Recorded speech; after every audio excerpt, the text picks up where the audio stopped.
your morning companion.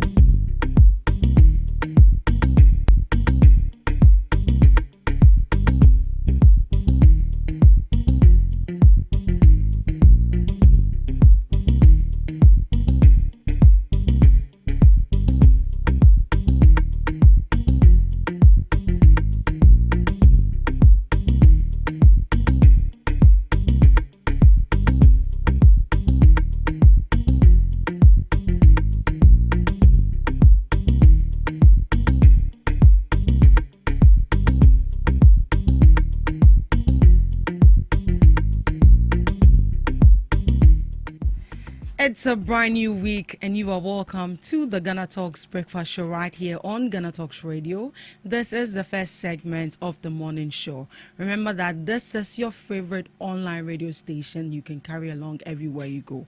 Remember that we are streaming live on YouTube and on X at GhanaTalks Radio. All you need to do is just log on, send in your comments. Let's get interactive right here on the show. This is the news review, and right here we bring you all the relevant stories making waves in the news. From business to politics, from sports to entertainment, we got you covered with the relevant stories and informed perspectives on issues that matter to you every morning right here on the show. My name is Ruth Esenam Fiagbadu, and I'll be serving you breakfast this morning with Miss Regina Bless and Miss Debbie Adoso.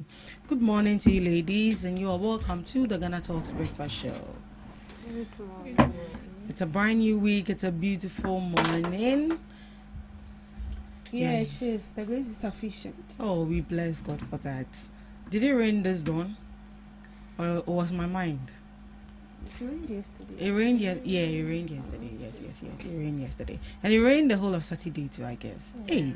In the morning. Oh, Messi. If it is raining, stay in your house. So it is raining. I said I'm going to cry with my mother. Hey, you saw the video I posted? No. Hey, that one was just showers, so. That one was not even rain, no. That was just showers. And Connection First Light was flooded. Dakuma Junction, no car was hey. And then you see these vendors, the sellers in the traffic light, then they are passing through the water. They their money. In as much as the money is important, your health is equally important as well. Because if you slip and you fall right now, after the money you've gotten, who is going to spend it for you? You end up using that money to cater for yourself in the hospital. So please, if it is raining, as vendors, as sellers, you just stand under a shield somewhere. So the rain, stops, but don't pass through the rain.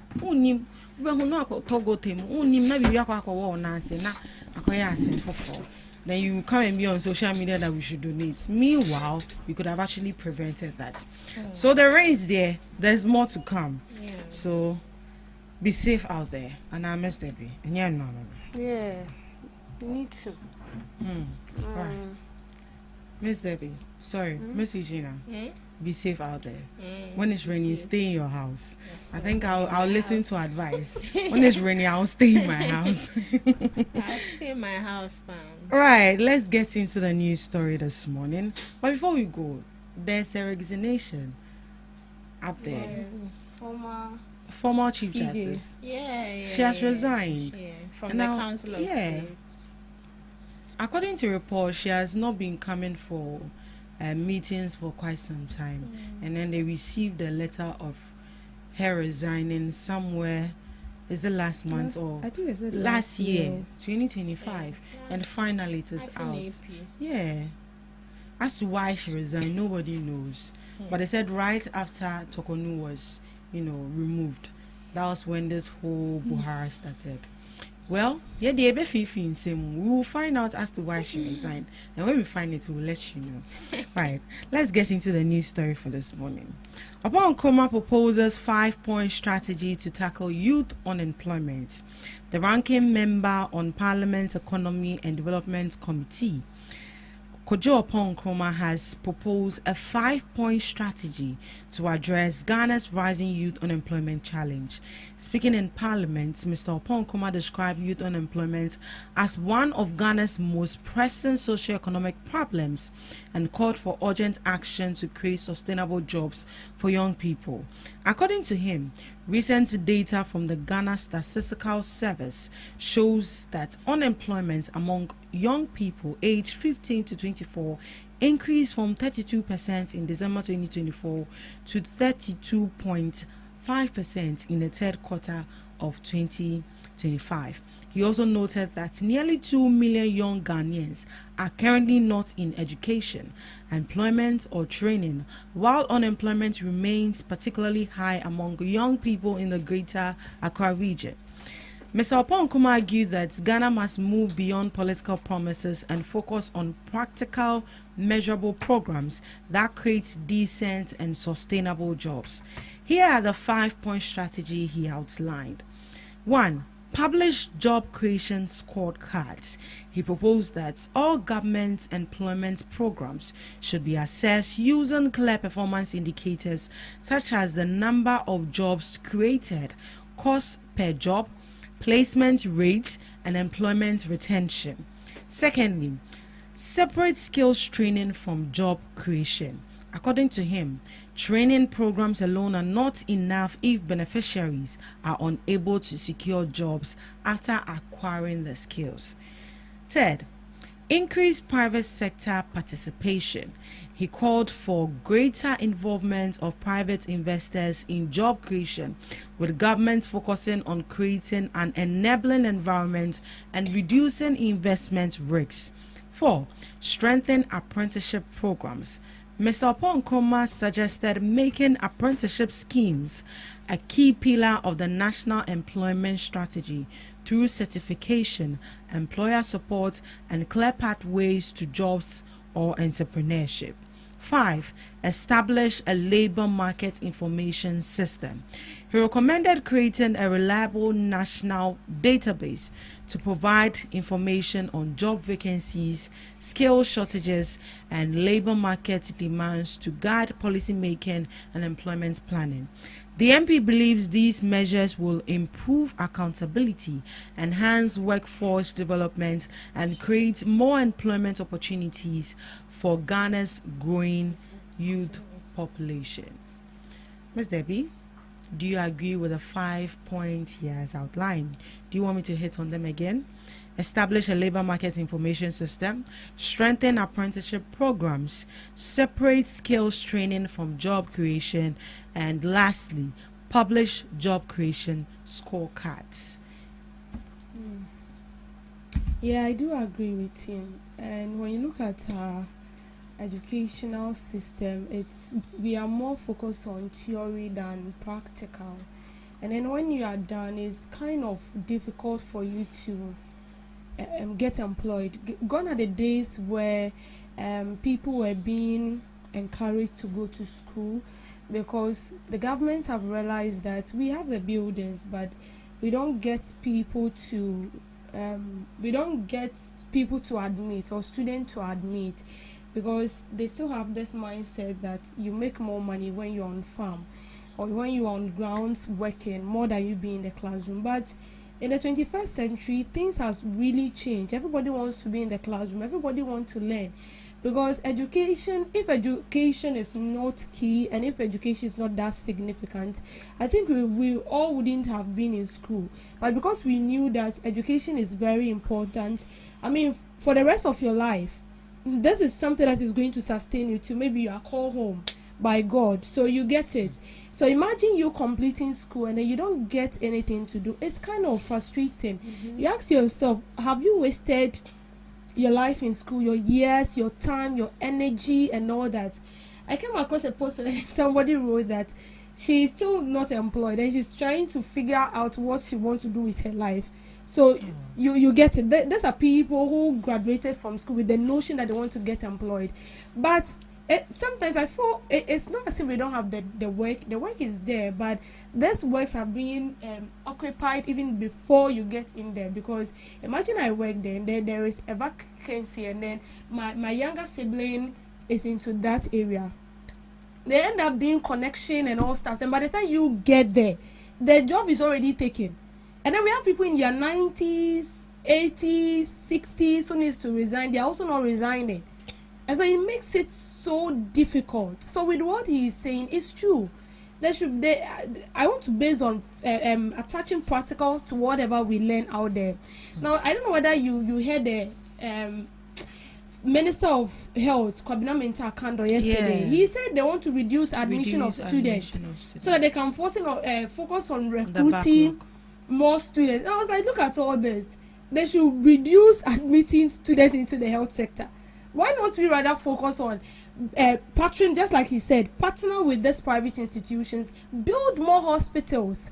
But don't you think even with the teacher training and the health sector, they take more than they can admit? No, they don't. It like, is because as an employee. Employ. Yeah, they take more than they want. Let's say they want just 500 people, but they will sell the forms to like 5,000 people. When it's reached to 5,000, close it there. The fewer the number, the merrier. I'm not sure they take more. I'm not sure, because even if they take more, then why do we still have schools that are complaining that they don't have well-trained teachers to teach them? They don't have teachers to train. I'm telling you, to teach yes, they don't have trained teachers to teach them. So it is some basic things that we are refusing to pay attention to, and that has to do with, one, if you don't develop these areas, I'm not going. And you don't develop these areas, you don't equip the school. So how do you expect someone to go there? You can give the person incentives. Yeah, we know working in remote areas comes with a lot of advantage, but you need to get equipment, hands-on equipment that will make the way so easy for you. But we don't do it. We don't do it. We don't even build enough hospitals. We don't. So private hospitals are even more than government hospitals. If you take state-owned institutions, private ones are more than a government institutions. How many of them do we build? So even if we come up and then we bring a proposal that we want to build this, at the end of the day, we don't even complete one of them. One single one, we don't even complete it. And then the burden falls on the private sector. Now tell me, how many people can a private sector employ? How many people? And yeah, 5 or 10. That is it. But government, it is your responsibility to do all these things. You see, I'm happy, but I'm just sad that it is when he's in opposition. This is when he's beginning to. He was a former Minister of Information, Kojo Nkrumah. But this is actually how it should be. The minority proposing certain things. Oh, it's good, but this, when you were in power, I'm not saying it's not good. I said I support what he's saying, but I'm just sad that it is coming out now. I mean, you were in power for 8 years. You could have, introduced something like of that sort. Because see, this is not something that began yesterday. It's something that we've been experiencing over and over and over again. So it's as if we are not just ready to change or do the right thing. This thing is here. We said, as this thing is here, it has become a limitation. It has become a blockade. So what do? You move it from there so that people can have a straight path to walk on. But if you don't, and all the time you keep complaining that this thing has become a limitation, this thing has become a stagnation, this thing has become an embargo, and you don't remove it, then what are you trying to say? So you see, this is not the first time we are hearing this, that a lot of people are calling that we should partner with private institutions, practical skill, especially entrepreneurship. This is not the first time. It's quite sad. I feel like when it comes to employment, there is a lot of work we need to do. Yeah, there's a lot of work. It's not easy. Message Gina. So when it comes to the youth are a major and important aspect in our economy. And for our economy to be more stabilized, we need to make sure that we have accurate and stabilized jobs for these youth in our country. And looking at the youth of today, most of them wouldn't wait for the government to create jobs for them. Most of them create jobs for themselves, and another 50% of the youth are waiting for this government to create more jobs for them. And looking at a statement upon Nkrumah made, he said, your friend is saying, he said training is not enough, but rather they need to train these people, and at the end of the day, there should be something they would fall back on in terms of job or in terms of employment. Now, my issue is, if I have a school that teaches you how to how to sew, I'm in a way offering you the skills, teaching you the skills. Is it my duty again to create that job for you? Sisiano mature say, oh, you can sew the dress, you can sew kaftan, you can sew a gown, you can sew slit and kaba. It is not the duty of that same person to come again and offer you a job. It is your duty to go on board, go move. Your friend is saying, go. Is it go on field? Yeah. Me people would patronize you in the course of time. You have to be hungry for the job. Exactly. But these people, it's not supposed to be like that. It's supposed to be like that. If I'm a painter, I will come here, my patron, me paint you. See, this woman that came here just recently, she sells slippers. She had to walk all the way from Anteku to come here. She's going house to house. Oh, me patron, me ton way, me ton papa way. There's no shame in it. The only shame that is there is say, "Utifia coming do." I was racist. That is the only shame. So the youth, I don't know what they are waiting for. The unemployment situation in this country, we are also part of it. Now everyone wants to be in the office. Everyone wants to be enjoying AC. But mind you, that 9 to 5 job, the amount of money they are receiving in a day, you can receive either less or more than that money. So even if you are receiving less of that money, at the end of the week, you've gotten more than the money the 95 people are taking in a month. Every day, at least every day. Even 100 cedis, eiska. You just sit on your buttocks. Sometimes even 2 hours, 3 hours. They'll charge you 150, 200, 300, depending on what you are sewing. It is their skills. I'm not trying to cut you, but there's this girl in my church who is into fashion designing. I think she'll be in her 2nd year or something. So my graduation attire, she was the one who beat it for me. And like, at some point I wasn't really trusting her. Trust the process. Yes, because I was like, hey, this girl, she's still in school. But then I gave her the benefit, and like I was surprised when she brought the dress. I was like, yay! Like, and she's making money. She sold the dress herself to wear. And even with beading alone cost a lot. Yes, but it does. You're fine, you know. The way she reduce it. Exactly. Because even if you are sewing just cover and slate, it's 200. So imagine beading is parts. Beading is expensive. They can cost you like very 300, 400. Yeah. So just imagine just she's that. She's making money. SS2. Of course, you make money. Yes. Yeah. So I envy those who went to school to do the home economics and those fashion, artistry, ceramics and all those things. I really envy them because you come out well established enough. You can start something for yourself, then you can go to school and advance yourself. So when it comes to employment, we don't have to wait on the government. Yeah. And I think our parents should also not be imposing jobs on their children. Because my sibling was like, when she completes SHS, before she goes to the university, she wants to learn makeup. I was like, why not?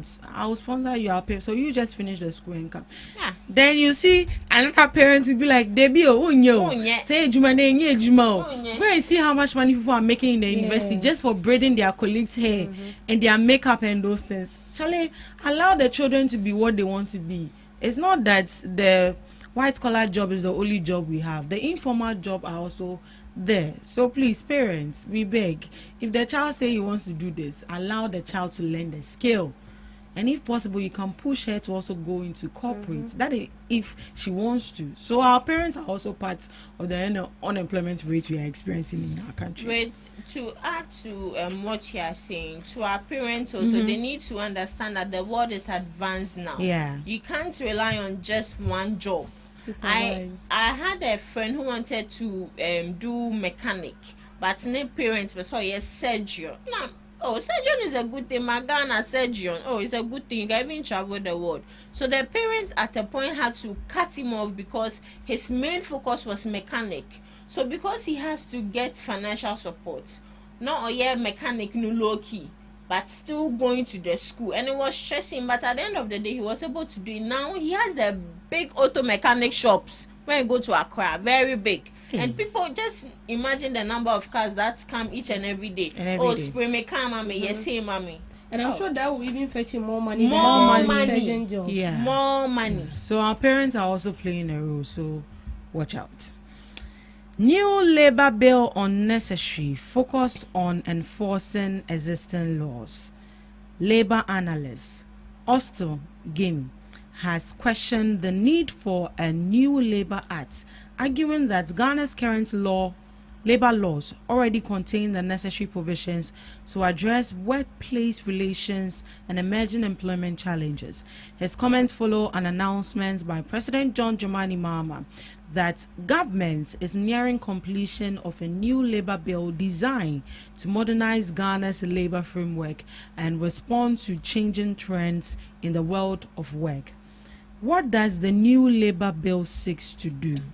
According to the government, the proposed Labour bill aims to recognize and regulate emerging forms of work, such as remote work, digital platform jobs, and the gig economy, strengthen protections for workers in non-traditional employment arrangements, guarantee fair employment contracts, and improve working conditions, enhance workers' access to social protection and employment benefits, improve occupational health and safety standards, update labor regulations to align with international best practices and modern workplace realities, consolidate and expand aspects of existing labor legislation, including provisions relating to workplace safety and employee welfare. Government argues that the bill is necessary because the current Labour Act 2003 at 651 was enacted before many modern forms of employment became widespread. What is the labor analyst saying? He maintained that many of the proposed reforms could be implemented through legislative instruments and regulations without replacing the existing law. According to him, much of the content in the proposed bill is already contained in the current Labour Act, with additional provisions drawn from other legislation, including the Factories, Offices and Shops Act. He further argued that Ghana's major challenge is not the absence of laws, but weak implementation and limited understanding of existing labor regulations among employers and employees.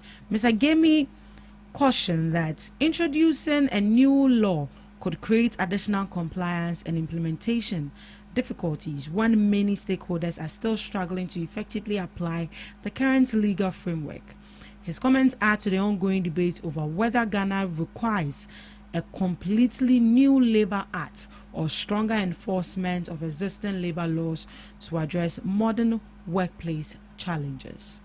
Mr. Jana, new labour law.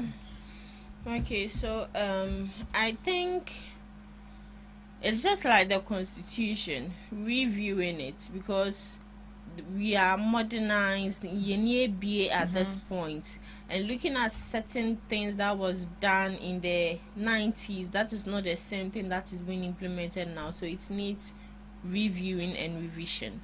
So looking at the new labor bill or new labor law they want to bring up, I think it's very important, because at that time 2003, in as much as it is important, I think at that time we didn't even have remote jobs, people working remotely. At that time it wasn't there. So if there's a law that is protecting people in the workspace, where is the law that protects people who work remotely from home? So I think that it is important they enact a new law. And I know that looking at the law, it doesn't, looking at the old law and the new law, and they just made certain corrections. So revising, garnishing it, making it suitable for the youth of today especially is very important. See, when it comes to the labor law, it is stated that everyone is entitled to a leave.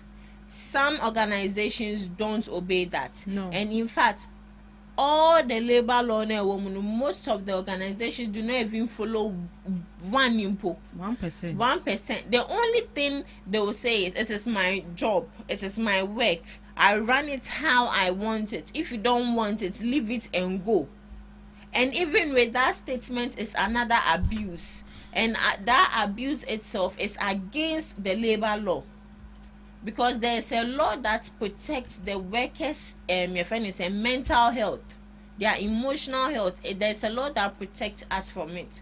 But no, most of these people or these managers, bosses are not obeying the labor law. Yeah. So I see nothing wrong with this new act. The only thing they want to do is to revise it to suit the youth and to suit the working condition of today. Simple. I say BC. Right. Ms. Debbie. Yes, so they said the legislation seeks to align Ghana's labor framework with evolving global trends and ensure workers have access to fair contract, legal protection, and essential benefits. So, like what she said, I mean, the world is evolving. So, imagine laws that was implemented when 2003. That is. I mean, that the gap is very, very huge. Very. Even with the 1992 Constitution, people are calling for review. So this is 20 years. You get it. A constitution that was being established in 1992, and now we are in what? 2026. 23 years. You get it. And you see, certain things needs to be reviewed, because how things were in the 90s, that is not what we are seeing now. Things have changed. I mean, things are evolving. The world is evolving, as I said. So, the labor law, I think the new one they are bringing on board, it's not bad at all. If you see, I think they said they've taken out 651. That is what they've taken out from the old, this one to the new bill that they are about to pass, right? Because it's not yet passed. So, for me, I feel like it is very, very good. Then they talk about legal protection. Wherever you work, you have the right to a legal protection regardless of what happened. So if maybe you'll be given a contract before somebody employs you, there is a contract you sign. Maybe in the contract they told you that your well-being at the office is being protected, and then one day somebody just walks in from nowhere, slapped you without explaining, without telling you your fault, and then slapped you all of a sudden. But even if you're at fault, must you be slapped? Yes. Must you be slapped? Yes. Even if you're at fault, show must me you be where slapped? my contract that says you can slap You get me. it. Hey. So you have a legal protection that states in the contract that when something like that happens, it's a breach of law or it's a breach of contract. So you have the right to, report or send that particular case to court. You have the sole right and mandate to do so. But if you're being employed in a company where there is nothing like contract, and then things like that happen, sometimes even it's stated in a contract, but sometimes employers do not even go according to that. When something of that sort happen, and maybe you're supposed to take the company on, they don't go according to that. They might even end up, because they have the mandate, they have the resources and everything, at the end of it, maybe they might make that case a foolish case. Or they might tell you that you have no right to do so. And you have no right to sue them in court. And I can tell you that a lot of companies are intimidating their workers, and you have no say to tell them in the face and maybe report them to court that whatever you're doing is wrong. And that is because there is this notion that or you say something that the thing is wrong, and it's evident that whatever is going on is wrong, but you can't say it because you are scared that you might be sacked. Exactly. I'll say it. You are scared that you might be sacked. So we have a lot of people who are condoning things in the offices. We have a lot of people who are trying to swallow things and then just make it bypass because they feel like you're there for the sake of the work. So let me just forget. But trust me, your emotional well-being for me is number one. I won't allow you to come in. Your sanity is number two. And personally, I won't allow you to come and torture my emotional well-being, because that is one. For you to do whatever you want to do, you need to be sane. Like mentally sane, emotionally you need to be okay so that you can deliver. But if these two things are tortured, you just imagine a second if something gets missing and then you're kind of distorted, like you become confused. You just have to relax a bit and then I mean, you can say review. No, you relax. You relax and reorganize yourself. Exactly, and then you reorganize yourself. So you see, I can boldly tell you that things are going on in offices and people are just keeping it inside themselves because they feel like I can't speak. When I speak, I'll be sacked and blah blah blah. So I think this contract of a thing, it's very, very significant. Very. So some people should also leave their emotions at home before they come to work. You can't let your emotions affect people at work too. That is not always about the money things. Everybody is dealing with a lot. So if you are coming to leave your own home, the person also there will also leave his or her own home. You are here to work. You work effectively and then you go to your homes. Very, very important. Mental health, just as Mr. B has mentioned. Right, let's proceed. Accra flooding requires investment and attitudinal change. Patrick Boama. The Member of Parliament for Kankwe Central, Patrick Boama, has called for increased investment in drainage infrastructure and a change in public attitude towards sanitation to address the persistent flooding problem in Accra. In a Facebook post, Mr. Boama stated that flooding in the capital is a long-standing challenge that cannot be solved overnight.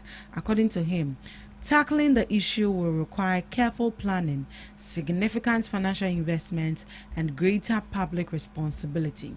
He pointed out that many drains in Accra are either uncovered or too small to handle large volumes of rainwater during heavy downpours. He also identified poor sanitation practices, especially the indiscriminate disposal of waste into drains and waterways, as a major contributor to flooding. Mr. Boama acknowledged efforts by successive governments to improve drainage systems across the city, but stressed that government attention or action alone is not enough to solve the problem.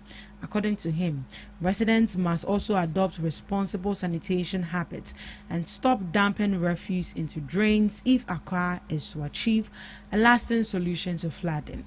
His comments come amid renewed concerns over flooding in parts of the capital, where heavy rains often lead to submerged roads, destruction of property, traffic disruption, and economic losses. Urban planners and environmental experts have consistently identified inadequate drainage infrastructure, rapid urbanization, poor enforcement of planning regulations, and improper waste disposal as key factors contributing to reoccurring floods in Accra. Yeah, I think at the beginning of the show we hit on this. Showers of blessing and the place is flooded already. Miss Eugenia? I think we're getting tired of this issue. Exactly, yeah. But we still have to talk about it. Yeah, because Dakro, yeah, is your fire hono. Dakro to nice and this is one thing I'm really scared of, because I'm just imagining, hey, what would I do if I just wake up and I'm floating on top of the water? What would I do? And the discomfort that comes with it, the anxiety, the fear that comes with it is another job on its own. Because looking at the people whose rooms and areas have been flooded, even with the rooms, you can at least sweep it out, but be rest assured that it will come back again no matter what, because the rains are not yet over. Now, to the areas that are already flooded, there's nothing. In fact, there's no way those floods or the flooding issue can just vanish within a day. I saw a video of is it Sakumono Espat and almost saying if East Legon say Lake View or saying Lakeside. Oh, the buildings in the FA, very beautiful buildings, but everywhere in the compound, on the road, in fact, everywhere is flooded. And I was like, why? Does it mean that area is you can say a lake, Anna? Let's see lake view, a lakeside. I don't know, because I say, well, you see when you go to the Volta region, the river, no, it's lake. The sea or no, Volta region is not sea. It's lake. We have a lot of people who are closer to the sea. Yeah. No, and you see artificial lake. And they have the lake and they have there's one lake at is it Keta or somewhere? Yeah, because it's Keta there. So if you go to Sogakofe, is a sea. There is one sea. Yeah. No. But no, it's not sea. Sogakofe is the lake. We have Volta region has the. Is it the longest? Yeah, that is where we have the river. Is it the Black Boat House? Something. I forgot it. That is connected. You do our research, so you see when you stand there, how that place is flooded. Yeah. I was like, oh, how can you even rent in such areas like this? And all this boils down to the attitudinal change. First off, why should these lands even be owned by private people? Black voter. Okay, black voter. So as I was saying, why should these lands in the first place be owned by private people? Because it is your friend is saying assassin in Shoguho. Nipa no the assassin. It's supposed to be owned by the government. Sakumana Ramsar site, that place is very flooded, but still people are still building there. When the insurance dry season will come again, people will still go there and go and buy lands and still build on top of it. And now one thing about the government is they wait for the tragedy to happen before they take a step. It's in their blood. It's in their blood. Why should it be so? And to the people who also wake up, in so toya no me the baller ni chinchilin choma chichre no me the abegu ho.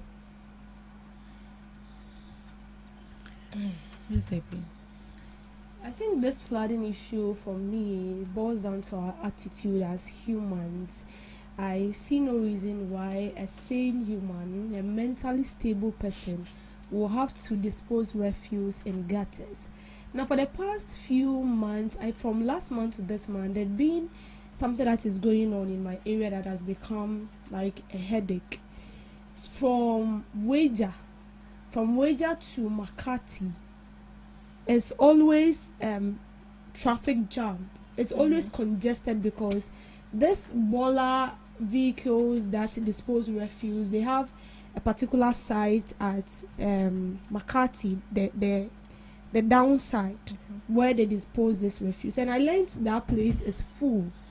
And so it's full, but people are still eating. It's full, but you still go to the market to buy stuff, so definitely there will still be rubbish and they will need to dispose of this refuse. And so every day, I know today there will be traffic. And so there is pressure on the inner lane and the other outer lane at the left side, and this place is jammed with refuse. This Bola vehicles with refuse, and that is the sole reason why we are experiencing flooding in that area. It is also part because where the water is supposed to flow, the water is not getting its path to move. It's being the part of the water is being choked, is blocked. So where do you expect the water to move or flow from? Into which direction? It definitely comes to our home. And so this is something that is ongoing that has become a headache and a whole lot.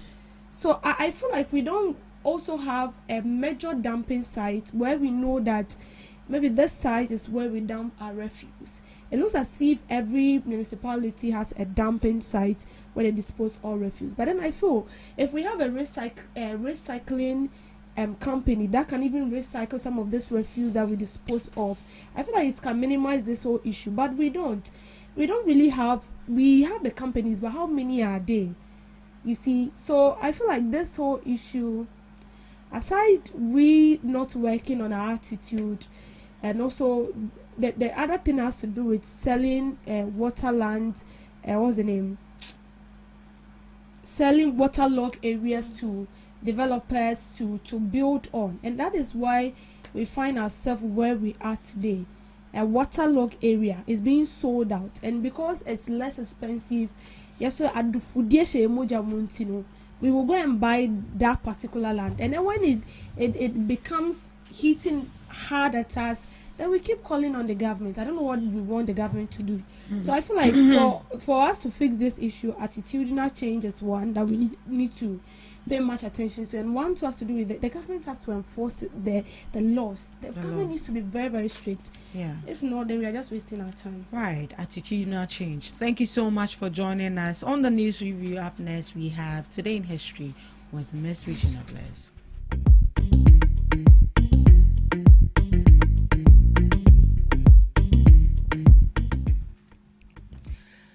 Bringing you today in history and some global observances for today. 1960, Second Conference of Independent African States in Addis Ababa.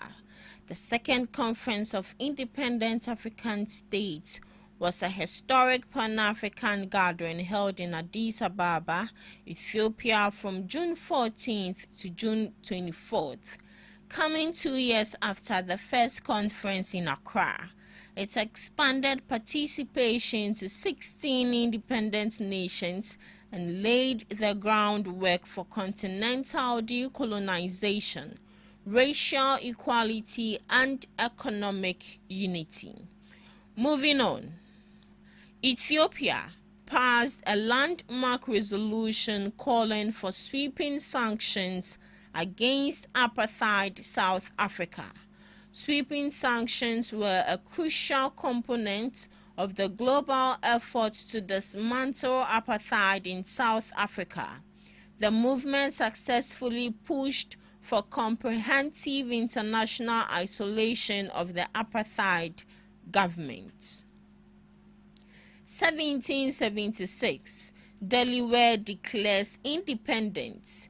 The Delaware Assembly formally passed a resolution at the Newcastle Courthouse that suspended government under the British Crown and officially separated the three lower counties, Newcastle, Kent, and Sussex, from the authority of Pennsylvania and King George III. Looking at some global observances, Global Wind Day is dedicated to raising awareness about wind energy and its potential to reshape our power systems.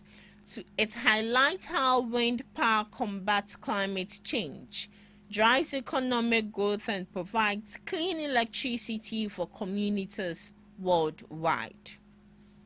Justice for Janitors Day commemorates the historic labor struggles of building service workers worldwide. The movement fights for fair wages, safe working conditions, health care, and the right to unionize. We also have Worldwide Day of Giving. It often refers to a few different global generosity movements throughout the year. These annual initiatives encourage people worldwide to donate time, funds, or resources to causes they care about. And lastly, World Elder Abuse Awareness Day, to unite communities against the abuse, neglect, and exploitation of older people. It serves as a vital platform to recognize and address the mistreatment of older adults. And that's all for today on Today in History and some global observances, live on GhanaTalks Breakfast Show. Thank you so much, Miss Regina Bless. Up next, we have Debbie's Girl. Welcome to Debbie's Girl, where we talk about issues that matter to the state, void of politics, fear, or favor. Gakon, a farming community in the Solar Tuna Kauba municipality of the Savannah region, is grappling with a dilapidated school building. Residents said the situation is threatening livelihoods and undermining the future of the community's children. The community's only school has remained in a state of despair for years, A damaged roof, weakened wooden structures, and crumbling classrooms have turned what should be a safe learning environment into a symbol of neglect. Residents says that despite their contributions to Ghana's agricultural economy, basic social amenities remain beyond their reach. The situation in Gakon reflects a broader national challenge. The Commission on Human Rights and Administrative Justice has identified child labor as a major obstacle to education and development, depriving children of the opportunity to enjoy a safe and dignified future. According to Ghana Statistical Service, more than 1.1 million children between the ages of 5 and 17 were engaged in economic activities in 2023, with over 558,000 of them out of school. Observers caution that conditions such as those risk worsening challenges already confronting vulnerable children in rural communities. Every school day, students gather with hopes of securing a brighter future through education. However, conditions under which they learn tell a troubling story. Residents reveal the school building has been deteriorating for more than 4 years. Constant exposure to rain and harsh weather has worsened the situation, leaving parts of the structure unsafe for both students and teachers. Another resident said deteriorating condition of the school has contributed to a decline in enrollment. A visit there showed not a single trained teacher was present at the school. Offices and staff common rooms stood deserted, while cooking utensils meant for the school feeding program lay exposed to the weather. In the absence of government assigned teachers, a community volunteer has become the only person providing supervision and support to students. Despite limited resources, he continued to engage the children while awaiting intervention from education authorities. For many of these students, communicating in English remains a challenge. So this is a community, a farming community in the Solar Tuba municipality of the Savannah region, where these children do not have access to a well-structured building where they can learn. The roofings are exposed. I mean, it is damaged, and so most of these students, in as much as they have this how will I say, this determination driving them to achieve something, it becomes so difficult to learn, because here lies the case: you are determined to learn, you are determined to go to school, but when you go to study, you study in a dilapidated structure. You don't have well-trained teachers to teach you. And you see, most of this rural community, students there, as is being stated in this article, they find it very difficult to communicate in English. And so you don't expect that child to compete with a child who finds himself or herself in an environment where the schools are well structured, they have well trained teachers that are going to teach them and then bring out the best in them. And you see, sometimes when we sit here to say about these things, you just hear it's like a fairy tale or something. But when you get to these communities, if you're not careful, you will cry your eyes out. Because most of these children are eager. And when they try, and they feel like, well, where it has gotten to, there is nothing to do, they drop out of school. And then when you listen to what the Ghana Statistical Service said, about 584 students drop out of school in 2023 into like engaging in activities that are way beyond their capability. And when you go to these communities, these are the major problem. Sometimes you go to a community, they have up to crèche, nursery to maybe pieces, and it ends there. They don't even have JHS 1, JHS 2. So the JHS is in another town. So let's say this is Anya here is a village, and the school here has from nursery to pieces. When you're done with pieces, you have to walk from here to Banyard, or maybe from here to Banyard is that simple. Let's say you walk from here to Wager or Makati, from Anya to Wager. And that is where JHS is located, in another town. So just imagine. And those are communities where their roads are not that tiled or constructed like when you come to Accra. In fact, you can see people walking on the street, so you don't really feel the impact. By the time you realize you are there, you have access to vehicles. But these are rural communities where vehicles do not even go there because the roads are bad. And so even if you see a vehicle in such community, it is once in a week. And that is because we have traders in these communities that would like to sell their produce in the main town or maybe the main municipality, and at which that rural community is being found.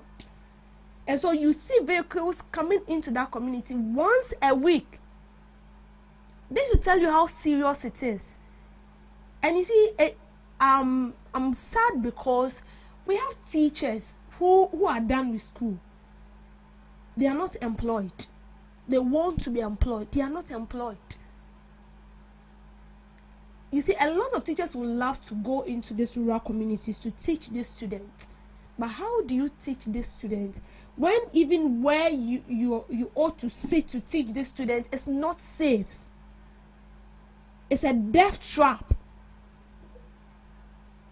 Even if so let me just fix my legs in the shoes of these teachers. You post me into a rural community. In fact, I'll go. But then when I realize that it wouldn't help me, it's either what's the name? I call for a replacement. They wouldn't go because nobody wants to stress themselves. But these communities are part of Ghana.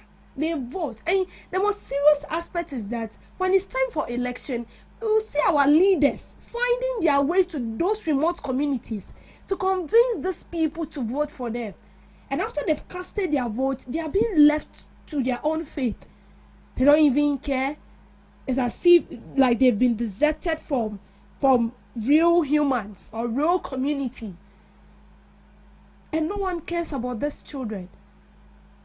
So you coming from a family where your mom and your dad is into farming, and that is what they've done for about 40 years of their lives, and they've survived through that farming, and you want to go to school, and the school in that community is not it's not a well-established school. Today you are in school, the next day because of rain you cannot go to school.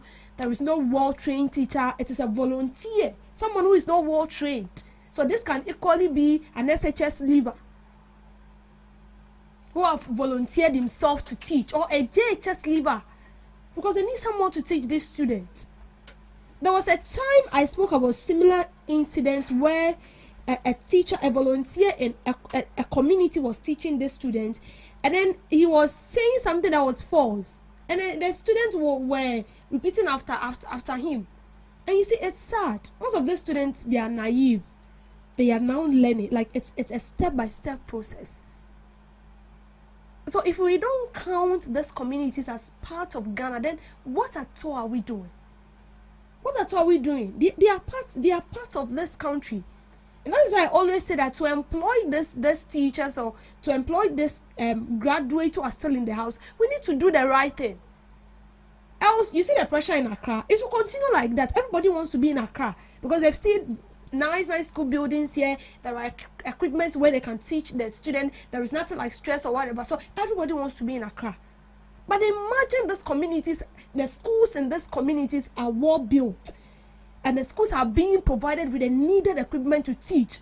They will go. There are bungalows to house these teachers. What are you talking about? They will go. But in a case where you have to go, a community where there is no street light, a community where you have to walk like 30 miles to get water, a community where you have to walk like 15 miles to buy food, how do you expect someone, a graduate, to sit in those communities? We're not underplaying any community, but this is what we are saying. They're also part of the country. So if you are sharing the national cake, they should also be, we should involve them because they are part of us and they vote each year. Thank you for making time with me on Debbie's Girl. Thank you so much, Mr. B, for that, girl. And thank you, too, for joining us on the first segment of the GhanaTalks Breakfast Show. We'll be going for the news shortly, and right after the news, we'll be back. Please stick and stay with us. Are you ready to amplify your business or brand's reach and make a meaningful impact in Ghana and beyond? Partner with GhanaTalks Radio today to connect with a diverse audience across Ghana and beyond. Elevate your brand through on-air promotions and social media. Boost your brand during prime time. With GhanaTalks Radio, you can extend your reach across digital platforms. GhanaTalks Radio is not just a station, it is a community hub where your brand becomes part of the conversation. Join us in fostering connections, celebrating culture, and making a lasting impression. For customized sponsorship packages and enquiries, email contact@GhanaTalksRadio.com or call +233 202 544614. GhanaTalks Radio, giving the youth a voice. We bring you local news, business news, international, sports, and entertainment news right here on GTR.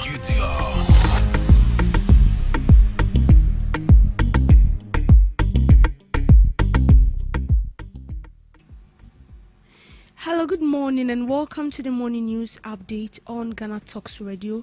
We are coming to you live inside our studios. Anya, coming up this morning, the New Patriotic Party flag bearer criticized state control for failing standards in mission schools. Ministry of Health to reduce intake of health school admissions to clear employment backlog. Oral task force remains active amid corruption debate. Also coming up in the news, minority demands answers on Sedinatio's whereabouts after extradition. Kumasi deploys vacuum sweeper trucks to tackle waste. We've got details on these stories and many others coming up shortly.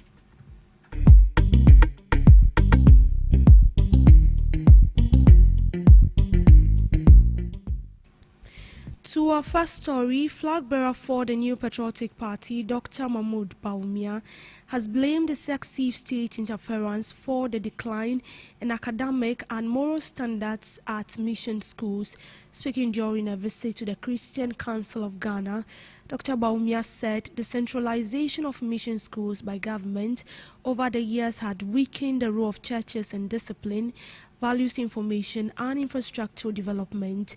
He stressed that restoring greater autonomy to churches in managing their institutions would improve teaching quality.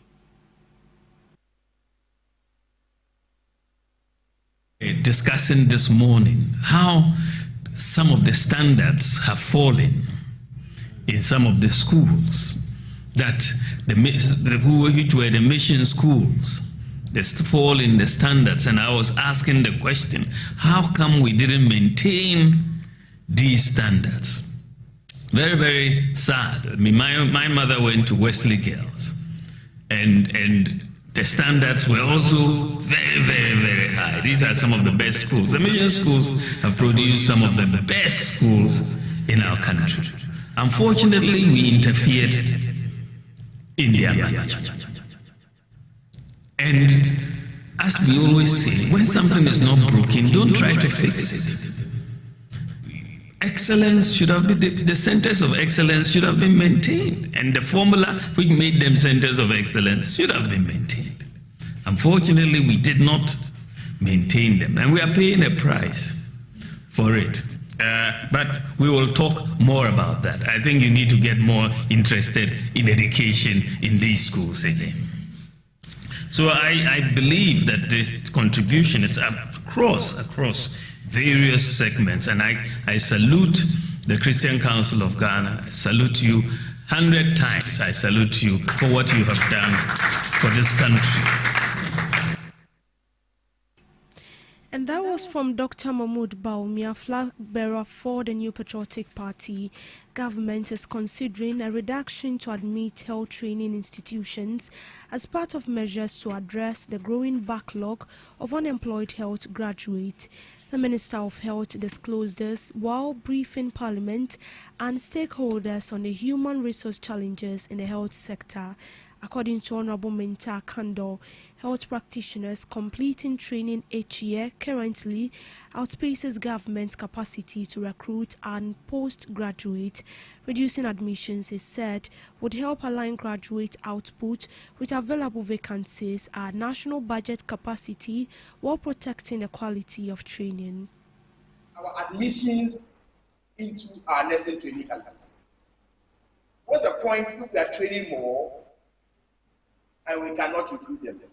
Because on average, we are admitting 34 to 35,000 students every year. But the rate at which we absorb them is not commensurate to the admissions. So government is reviewing that. But it's up to all of us whether to continue on that tangent or to drop that quota and invest in recruitment and recruit more people. This is for all of us to contemplate.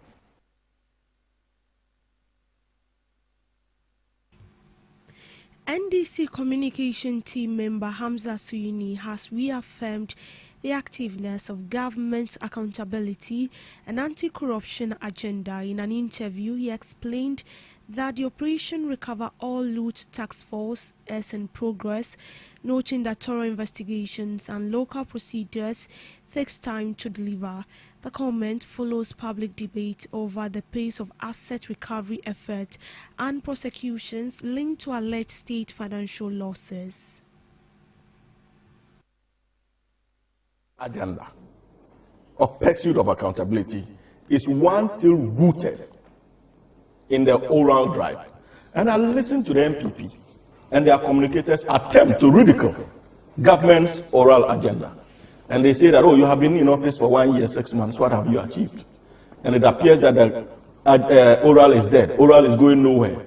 And this is a chorus championed by the MPP. Unfortunately, the media is falling prey to that unfortunate line of politicking. It's not just about money, it is also about accountability. And I'm telling you that in relation to oral, we are still committed to it. And we made the point that you can't recover all loot in a matter of 1 year. Did we tell you that we're going to recover all loot in a matter of 1 year, 6 months? And when they want to belittle the significance of such interventions, they tell you that you have been in power for 1 year, 3, 5 months. What have you achieved? But everybody knows that when it comes to the legal architecture, especially the judiciary, the executive hands are tied. When they made all the noise in 2000 general election about issues of corruption, how many years did it take them, when President Kufuor became president, to secure their first conviction? Was it not in 2003? 3 solid years after President Kufuor was sworn in as president. That was when they succeeded in the quality green rice. And subsequently in 2008, another manifestation of miscarriage of justice that the court eventually agreed with Chachuk Carter in 2008 before they succeeded against Chachuk. Now fast forward to Nana Addo Dankwa Akufo-Addo. In 2016, they sang all kinds of praises about issues of accountability and how they would jail NDC former appointees in no time because the corruption was so stinking. President Nana Addo Dankwa Akufo-Addo was sworn into office on the 7th of January 2017. His first successful conviction of NDC former appointees in the case of the National Communications Authority case, if you remember, took place in 2020, 4 years into his government. That was their first conviction, 4 years. And in a matter of 1 year, 5 months, they expect the NDC that is not in charge of the judiciary to recover and in some cases convict all people who have been accused of corruption. That is not how the law works. But even if you look at the record we are having, today we are made to understand that on the 3rd of July, the High Court will give its ruling. Maybe that was what will prolong the matter. But the most important thing is that this would have been record time. 1 year, 5 months, that a ruling government, a new government, would have succeeded on its first case in terms of issues of accountability. So if you look at our historical evolution and our fight against corruption, this government that they want to see paint as a government that is actually not committed to the fight, and the media is falling for it, is government that is actually working. But the only difference is that we do not believe in the noise. The cases are in court. We are keeping the public updated. At any point in time that people feel like they need to know what is happening, that information is made available. And this government is still committed. And if the word commitment is what is causing them discomfort, then they will be discomforted for a very long time. Because we are still committed to that fight. In related news, minority in parliament accused government of lacking commitment to prosecute corruption cases. Speaking to the press, New Patriotic Party Director of Communications, Richard Ahyangba, said the New Patriotic Party started the extradition of former Maslok CEO Sedina Tamaklo Ationu, yet the NDC is refusing to prosecute her to fight corruption. He argued that such an act undermined public trust in the judiciary. I think that much of this issue is about democracy. It's about the trust of the people in government. And you know that democracy is about the people. Democracy is about the people. Mm-hmm. And so people in a democracy vote not merely for candidates or personalities, but often they vote based on promises that are made to them. And so when these promises are broken, it weakens confidence in democracy. Now, the NDC, in its manifesto, 2024 manifesto, I think under Chapter 6, made a promise of good governance and to fight corruption. And in that, the lead, a flagship initiative or flagship promise of oral was given. And oral is all-encompassing. Oral says what? There's an operation to recover all loot. Yes. That loot, there was no caveat, there was no definition, there was no limitation of what loot they wanted. So all loot. And so there is that expectation that when the NDC comes to power, they will actually live to that promise that they made to Ghanaian people on the basis of which they voted for them. But you see, when it came, what happened? So, but the NDC came to office, and what they have done from day one is to shield. Your intro earlier talked about the efforts that are being made about, filing appeal and all the things that have started. So it's indicative of a certain effort to shield people who are NDC people and to persecute other people. Now, you agree, when they came in, perhaps you remember, but I think you disagree. When you promise to fight oral and you come into office and there are cases of corruption that are being litigated in the courts, what you do is to continue that, to demonstrate confidence in the promise you have made. And that's why I was careful to say to you that people vote based on promises. And Prof has found that indeed it is the case that people vote based on promises in Ghana. So when people have voted that you're going to do oral, and you come, and your first order of business is to clear your people, it sets a question mark. Is that? And I made a point to you that we started a process to bring it back. The NDC didn't bring it back. So they are not even interested in prosecuting. The process to bring her back was started under the New Patriotic Party. That's one is factual. If you tell us, if you give us contrary evidence. Now, the reason I am going through this to establish a pattern for you is that the NDC is not interested in fighting corruption, which then draws me to this. And I just told you the co-accused person in this very case that Sedinam has been brought back for has been granted bail when he should be in jail. The person is in a home. And so when you see what is happening in Sedinam's case, the application for appeal and all of that, when you have been convicted in 2024 and you are aware of it, you didn't come to this country voluntarily. You are having to have been extradited by force to come back. And then suddenly when you showed up, as if you just discovered that you've been convicted in absentia and you're applying for appeal. And of course, there is evidence suggesting that even before she came, to Ghana. Through her lawyer, she made move to file this appeal before she came to Ghana. The Kumasi Metropolitan Assembly, in partnership with City Expert Group, has rolled out vacuum sweeper trucks to clear dust and solid waste from roads across the metropolis. The initiative targets key commercial and arterial roads where slate and debris storm drains. Officials revealed the mechanized sweeping will improve sanitation.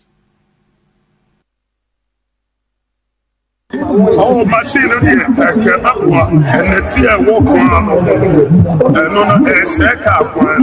And then, you know, how I depend on said, a woman swear if you do pieces, as a fucking said to walk, the company, and so this year that Masian, in that point, is water wine, you know, a position. And as I want a ball idea on my buyer, they are saying I would be a car. Nanka would be a pot, and then what happened on nature to the ball of free fever. No, a big yard. It is a sea and I am, and a car so for the car so that seconds need more baby. Resident to say to me, young. In business, fuel prices in Ghana could see a downward adjustment in the coming days following a sharp fall in global oil prices triggered by a peace agreement between the United States and Iran. Oil prices dropped significantly in Asian trading on Monday after Pakistan, which has been mediating effort to end the US-Iran conflict, announced a breakthrough deal that includes the reopening of the strategic Strait of Hormuz, a key global shipping route for crude oil and liquefied natural gas. The development was reinforced by the former United States president, who announced on social media that the agreement would allow the oil flow to resume freely through the vital waterway. Brent crude, the global benchmark for oil pricing, fell by about 4.8% to 83.18 per barrel, while United States West Texas Intermediate also declined by 5.6% to $80.13 per barrel. The price drop on the international market raised expectations that Ghana's fuel import cost could ease, potentially translating into lower prices at the pumps in the coming pricing window, depending on domestic market adjustment by oil marketing companies. Pakistan Prime Minister Shehbaz Sharif said a formal signing ceremony for the agreement is expected to take place on Friday, June 19 in Switzerland. Iran's Deputy Foreign Minister Kazim also confirmed on state television that a deal with the United States had been finalized. Energy analysts, however, cautioned that uncertainty remains over the full implementation of the agreement, which could keep global oil markets volatile in the short term. Vandana Hari of Vanda's Insight noted that the lack of detailed information on the deal could inject or ease an uncertainty into the market. The Strait of Hormuz had been largely disrupted since the escalation of tensions following military strikes involving the United States and Israel earlier in the year. The waterway normally carries about 20% of the world's oil and liquefied natural gas trade. Experts also caution that even with agreement in place, oil flows are unlikely to immediately return to normal levels. Industry consultants explained that mine in the waterway would need to be cleared and shipping backlogs resolved, a process that could take weeks or even months. Despite the uncertainties, global markets reached positively to the development. Asian stock markets surged, with Japan's Nikkei 225 rising by 5.4% and South Korea's Kospi climbing by more than 5.5% as investors welcome the easing of geopolitical geopolitical tensions. Energy markets have experienced sharp volatility in recent months, with crude oil prices swinging widely in response to development in the conflict. Brent crude had previously surged to around $120 per barrel at the height of tensions, before easing back to about 70 prior to the latest escalation. For Ghana, which relies heavily on imported refined petroleum products, the latest global price drop is being closely watched as a possible relief factor for consumers grappling with high fuel costs. To sports, the Black Stars are scheduled to depart Rhode Island for Toronto today as preparations intensify for their opening match of the 2026 FIFA World Cup against Panama. The team has been campaigning in Providence, Rhode Island since arriving from Virginia on Thursday, with coach Carlos Queiroz and his technical staff overseeing training sessions ahead of the crucial group. According to Facebook post by Ghana Football Association Communications Director Herin Asante Chum earlier today, said the Black Stars will continue their final phase of preparations in Canada before taking to the field for their tournament opener. The team is expected to hold its official pre-match training session at Toronto on Tuesday before facing Panama in the same venue on Wednesday, June 17. The match is scheduled to kick off at 7 p.m. Eastern Time as Ghana begins its quest for a strong start to the World Cup campaign. In showbiz, dancehall artist Shatta Wale has launched a global data collection and a premium membership drive for his massive fan base, the Shatta Movement. The flagship initiative revolves around the introduction of digital SM Gold Card, which requires fans to undergo formal administrative registration through an exclusive online portal.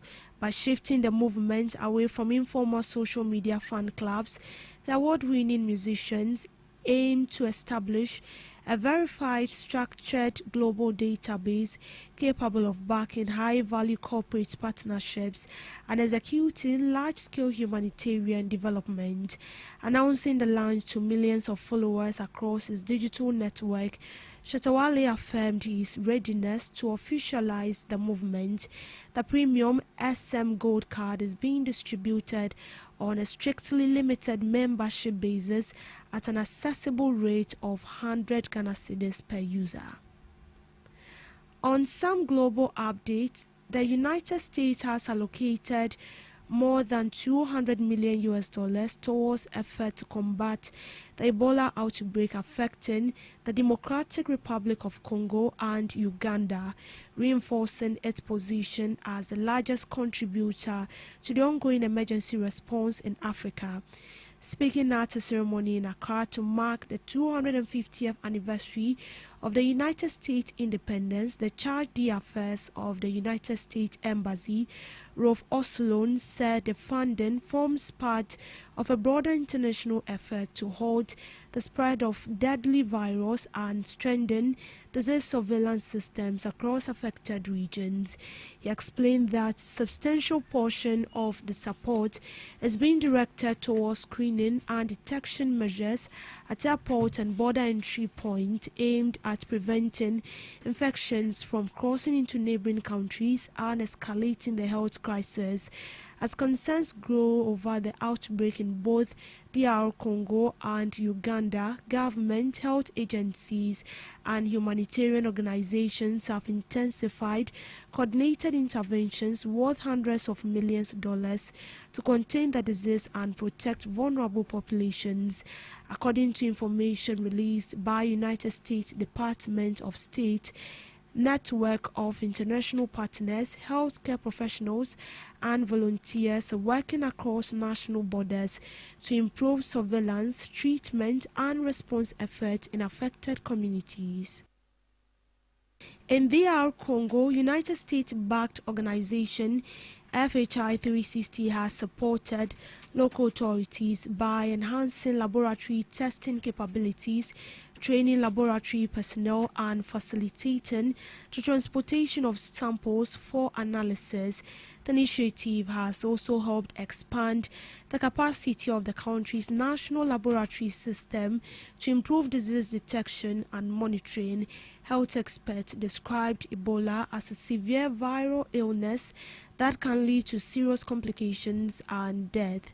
Latest figures as of second week of June 2026 indicate that the outbreak has resulted in 115 confirmed deaths in the Democratic Republic of Congo and 2 fatalities in Uganda. Health authorities have linked the outbreak to the Bondujo Ebola virus strain. And that's it on the morning news update. Thank you so much for sticking tuned to your radio. Do all to log on to all streaming platforms at GhanaTalks Radio. For more news stories, I am Deborah Adoso. Good morning.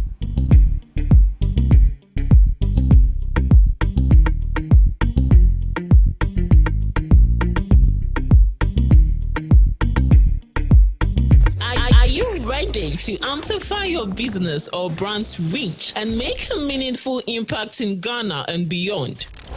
Partner with GhanaTalks Radio today to connect with a diverse audience across Ghana and beyond. Elevate your brand through on-air promotions and social media. Boost your brand during prime time. With GhanaTalks Radio, you can extend your reach across digital platforms. GhanaTalks Radio is not just a station, it is a community hub where your brand becomes part of the conversation. Join us in fostering connections, celebrating culture, and making a lasting impression. For customized sponsorship packages and enquiries, email contact@GhanaTalksRadio.com or call +233 202 544614. GhanaTalks Radio, giving the youth a voice. What do you want for breakfast? How do you want your breakfast? English breakfast. French fries. Koko Nikosi, alo komi kesheto. Wache. Well, Gobe is the real deal. Join us on GhanaTalks Radio. Let's serve you a buffet of breakfast. From news headlines review, current affairs to social issues. Entertainment, sports, and all the trending stories live on our mobile app and across all socials. From Monday to Friday, 7 a.m. to 10 a.m. With me, Pakwesi Omare, Regina Bless, Deborah Adoso, and I am Esinal Fiagbedu. This is GhanaTalks Breakfast Show. GhanaTalks Radio, number 1. This is GhanaTalks Breakfast Show, your morning companion.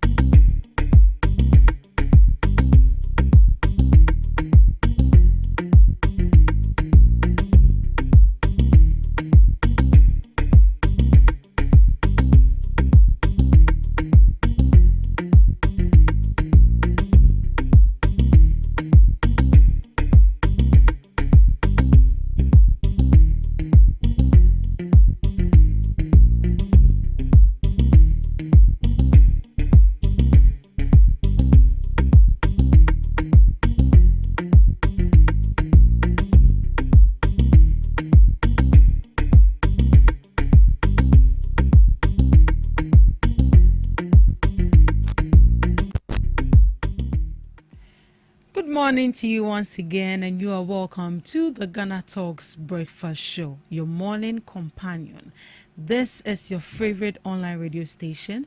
Remember that we are streaming live on YouTube at GhanaTalks Radio and also on X at GhanaTalks Radio. For one or two reasons, we are unable to stream on Facebook. So these are the two social media platforms we are streaming live on YouTube and also on X. Do all to log on and send in your comments right here on the show. We'll read them back to you and let's get interactive. This is the second segment of the morning show, and as you know it, we come along with knowledgeable guests who are going to be delving into the issues this morning. This morning we have two hot cake topic: the rating of President John Dramani Mahama and Wuntumi's plea bargain. Those are the issues we'll be looking at this morning. And I must say that I'm happy to see our guest this morning joining us right here in the studio in the person of Mr. Abdul Razak, the NPP Communications team member. Good morning to you, Mr. Razak, and you're welcome to the Ghana Talks Breakfast Show. Thank you very much. Good morning, Sinam. Yeah, how are you doing? I'm doing very well. Oh, we thank God. Sure, we thank God Yeah. for life. We thank God for everything. Mm-hmm. It's always a pleasure being here, and I'm happy to be here today. And it's always a pleasure having you in the studios Thank you. as well. We hope the issue of rain and flood is not disturbing you. It is actually. Oh, it is? Your It room is. is getting flooded? Oh no, where I live, I think we don't have. You issues don't of have flooding issues. But Same here in too. some other part of the country where we have relatives and all of that, it do affect us in a way, which I think the government should be deliberate about the issue of sanitation. How deliberate can the government be? Because they mention it's due to our indiscipline. Do you agree with that? That is government trying to put the blames on Ghanaians. Oh and no, not but trying to- honestly, are we this are is we a- not a I contributing think factor to it? We are, but government also has a role to play. Yeah, obviously yes. So we are asking the question of how much has been released to take care of the issue of sanitation in the country so far. You understand? Then you see that the commitment in terms of keeping the country clean, in terms of ensuring that gutters are cleaned and all of that hasn't been there. And so that also plays a role in the kind of life, especially in Accra here. You see, Accra is choked. So basically, we don't have much more burdens coming in. And so if government is saying that it's due to our indiscipline, right, it may be true, but in some other parts of the country, and let's say Accra, for instance, Accra here, we basically don't have much more buildings coming up. If you see a building coming, then it's coming on an existing, land. You understand? Where, these buildings are being put up. But in some other part of the country, where the president spoke about, building on waterways and all of that, that can be true. You understand? But in Accra here, our main issue has to do with the issue of keeping the gutters clean and all of that. If you look at the circle gutter, the big one, it's been if you look inside the gutter, you see that there are a lot of sand in the gutter that needs to be taken out. That hasn't been done. You understand? So basically, the gutter is full of sand. So there's no free flow of water when there is rain. That's why if it rains more, you come to the place and all of the place is filled up with water. So I think the issue of sanitation should also be given much more priority. Well, instead of just trying to blame the Ghanaian people alone, in this crisis. The Ghanaian people alone. These gutters are being cleaned, and then you go to the place the next morning, and then. But I must say that we don't. We sometimes also play a role in it, right? Because we see that when it was raining, actually the day that this flood happened, I was at Seco, and you could see people bringing out their bola. Oh my God! To so dump you see? it. Yes, I saw it. You see? And so the mindset of the Ghanaian people needs to be orientated, because that particular act alone is an unforgivable act. It's very bad that you wait for rain to happen before you can put your bola for it to be carried away. Definitely, the water will go take it and go and choke somewhere. You understand? And it's going to increase in this flooding issue. It doesn't really. I mean, how much is bola? Throwing bola away is not something that should be a worry to someone that's doing business in Accra and Aseko. And so we must be ready to change ourselves before we can have a very good environment that will be free from this crisis. Our laws are equally not helping us as well. It's the enforcement. We have a very good laws in this country. We don't enforce them. That is our issue. There are very good laws that would help us solve this crisis. But the enforcement is always a problem. It's always a problem. So is the government trying to say that it's not aware that people are throwing rubbish into the gutters, and till date they've still not put any task force in place to monitor these people? Immediately it starts raining, you deploy these people into areas. that they are fan of doing that. When you grab, like, some people need to be used as deterrent to So others. you see, what we should do as Ghanaians is that when you see someone doing the wrong thing, you draw the person's attention. For example, what happened at Seko? I went and told the lady. Oh, you told the lady? Yes, I did. I told the lady. I had the same. How can you put bola inside a running water? Yeah. I mean, it doesn't make sense. I had the same situation in Accra on Saturday. It rained on Saturday as well. I got to Accra and then I was waiting for my mom to get something. So I was just standing there. This lady bought pure water, drank the water. Then you threw it on the floor. And the way I looked at her and the way she looked at me back, she should have known that what she did was bad, of which I was thinking she was going to pick the rubber up. But she left it there and left. So sometimes you see that the police will stop some people and then ask them to, carry the robbers around because maybe a single person just threw a robber away. And you see, when you do that, another person come and does the same thing. You see that we're going to have untidy environment, and this same crisis will keep coming. It will never stop. It will never stop until we change our attitude. And just as we did this morning from Patrick Brahma, he says that we need to change our attitude. Attitudinal change and also investment from the government also needs to go into the issue of flood before we can see some improvements, because some areas that you don't know those places to get flood, now they are getting flooded. That should tell you that one way or the other something went wrong. Someone has built a house, or they started throwing rubbish into the drainage, or the drainage is blocked there. And our drainage system are equally small as well. Exactly. So you see, this is exactly what I just stated. It's a two-way situation. Commitment from government and then change of attitude towards our environment from the Ghanaian people. So we need to change our attitudes as Ghanaians. Then at least we are going to see a sort of improvement for the issue of flood. The issue of flood is going to be raining till July, if I'm not mistaken. So we will still talk about it. But we are just hoping that after July, we don't stop what we are doing, because we've seen that NADMO and some agencies have taken action. And we've seen some media houses also taking action to the silt gutters and also educate people on the causes of and effect of flood. We are just hoping that after the raining season, those engagements and those activities still continue, because if we leave them, that means that we have to wait for another June, July, or for another rain to fall again before we start seeing people taking actions. Now, away from flooding, last week, according to reports, Sedina Tamaklo was extradited.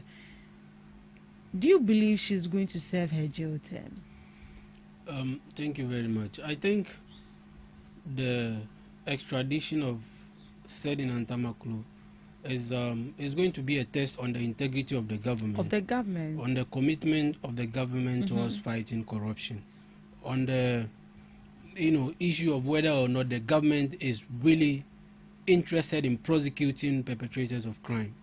Right? Yeah. Because this is someone who has been convicted and sentenced into 10 years imprisonment for causing financial loss or misappropriation of funds. And she ran to hide in the United States of America for over a while now, and today she's in the country.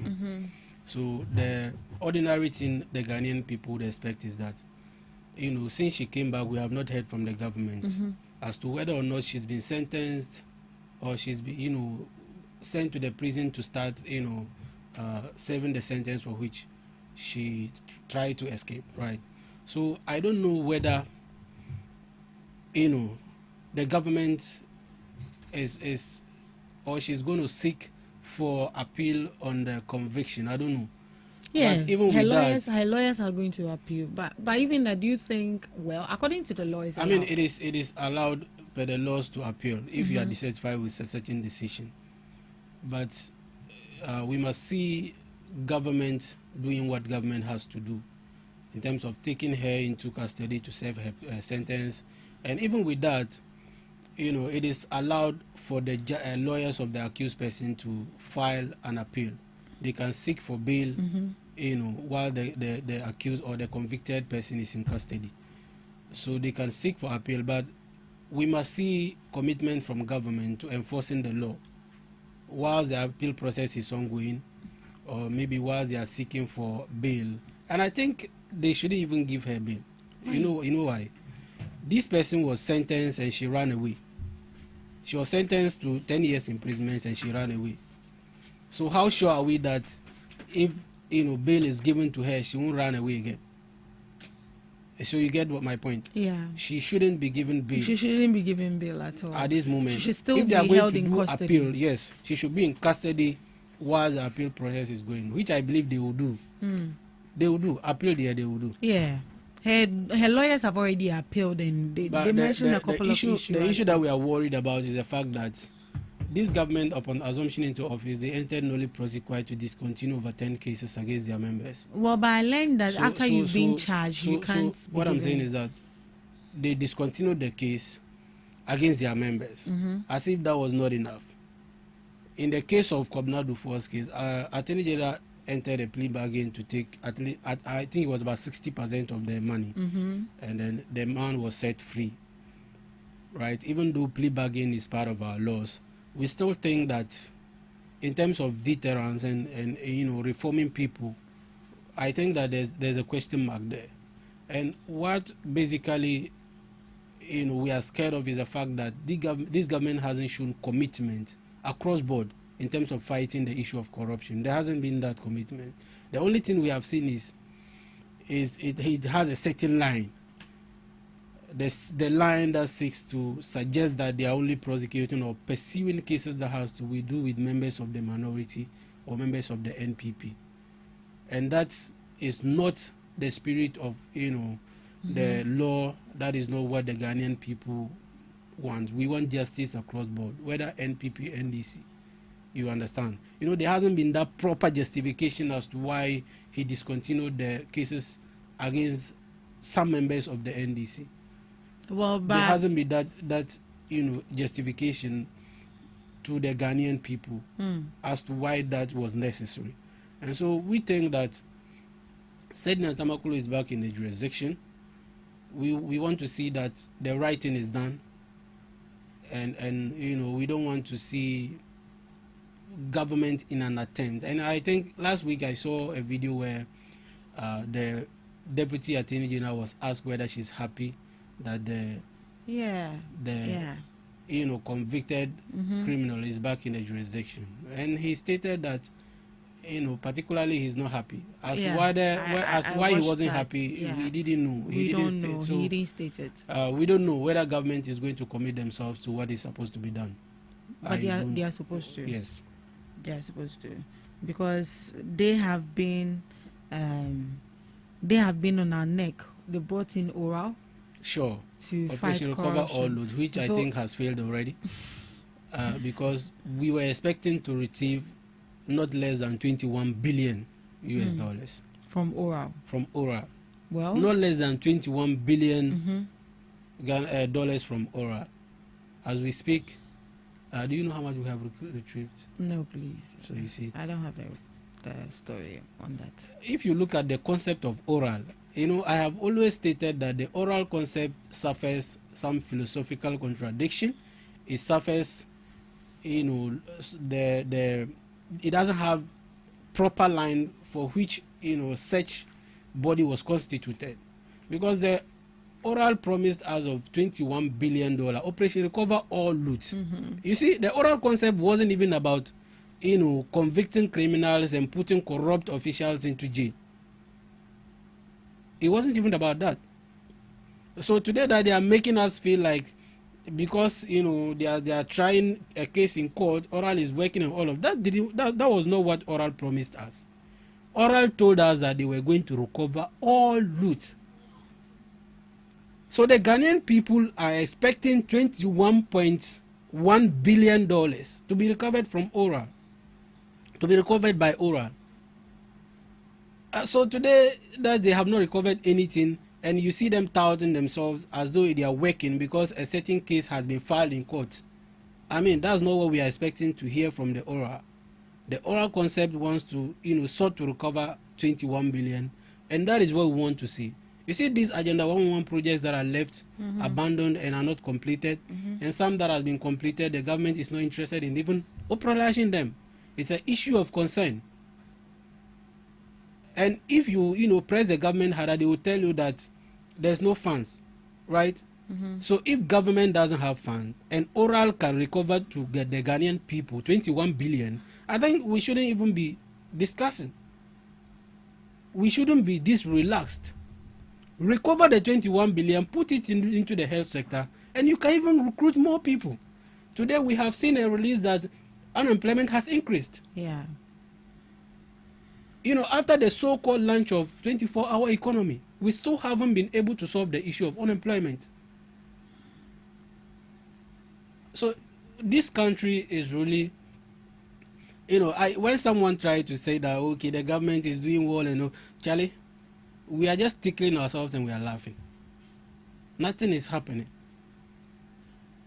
And I tell you, a proper implementation of 24-hour economy will solve the issue of unemployment in this country. A proper implementation of 24-hour economy with the Formula 133 shift will solve the issue of unemployment in this country. You remember in 2025 when we were promised, recruitment of 50,000 into the Ghana Education Service. Throughout 2025, not even a single person. We are 6 months into 2026. Who has been recruited to become a teacher? It is recently that they came to give clearance for 7,000. I don't know if they are done with that recruitment. And we expect that everything is transparent, everything is fair to the Ghanaian people. But you see, it's sad. It's sad. And even to date, the cocoa farmers have not been paid. The cocoa farmer, which, they gave them the unnecessary haircut. They gave them that haircut and they are still unable to commit to payments. So I don't know how to describe the economy as we speak, but it's really not in the right direction. Not at all.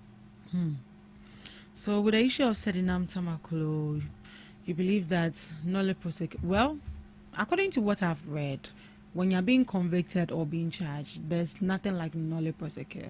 But as it stands now, there are some processes she has to go through before she begins to serve her But I children. believe, okay, so there's this power prerogative of mercy that's been given to the president. Which the is president, presidential pardon. You understand, president can, pardon you to go scot-free or to reduce the sentence. Well, whichever way it goes, I mean, the president that has that power to do, I don't know if after conviction you can so, seek plea bargain. No, I don't think so. Because if you look at the 2022 Act, I think it's Act 17 now or so, that allows for plea bargain. It is when the case is being tried in court. It's still being tried. Yes. So I think court. I just want to see the commitment from government in terms of fighting corruption and doing what's supposed to be done, which we haven't seen so far. So at least this is going to be a test on the integrity of government, I think. Right, away from Sedina, let's get into the issues this morning. Chairman Wontumi seeks plea deal in 30 million Ghana cedis Exim Bank fraud trial. The Asante Regional Chairman of the NPP, Bernard Entry Boesiako, popularly known as Chairman Wontumi, has formally requested a plea negotiation with the Attorney General in a criminal case involving an alleged loan fraud linked in the Ghana Export-Import Bank, according to court documents filed by Deputy Attorney General Justice Ramsay. Wontumi's legal team wrote to the Attorney General on June 5th seeking to begin plea negotiations under Ghana's criminal justice proceedings. The case centers on allegations that Wontumi, together with other accused persons and Wontumi Farms Limited, obtained approximately 14.3 million Ghana cedis from Exim Bank for a large-scale farming project. Prosecutors alleged that documents used to secure the loan contained false information and that the farming project was never carried out. The prosecution further claims that no machinery was purchased, no workers were employed, and some supporting documents presented for the loan application was falsified. The accused persons are facing charges including defrauding by false pretense, altering a forged document, money laundering, and intentionally causing financial loss to a public institution.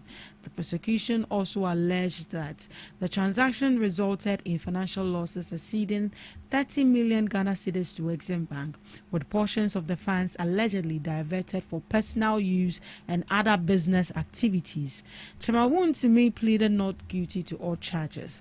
The case is expected to return to the Accra High Court on June 18, 2026 for a case management conference where further developments regarding the plea negotiation process may emerge. Separately, Wuntumi is also facing another criminal trial involving alleged illegal mining activities alongside Akonta Mining Limited.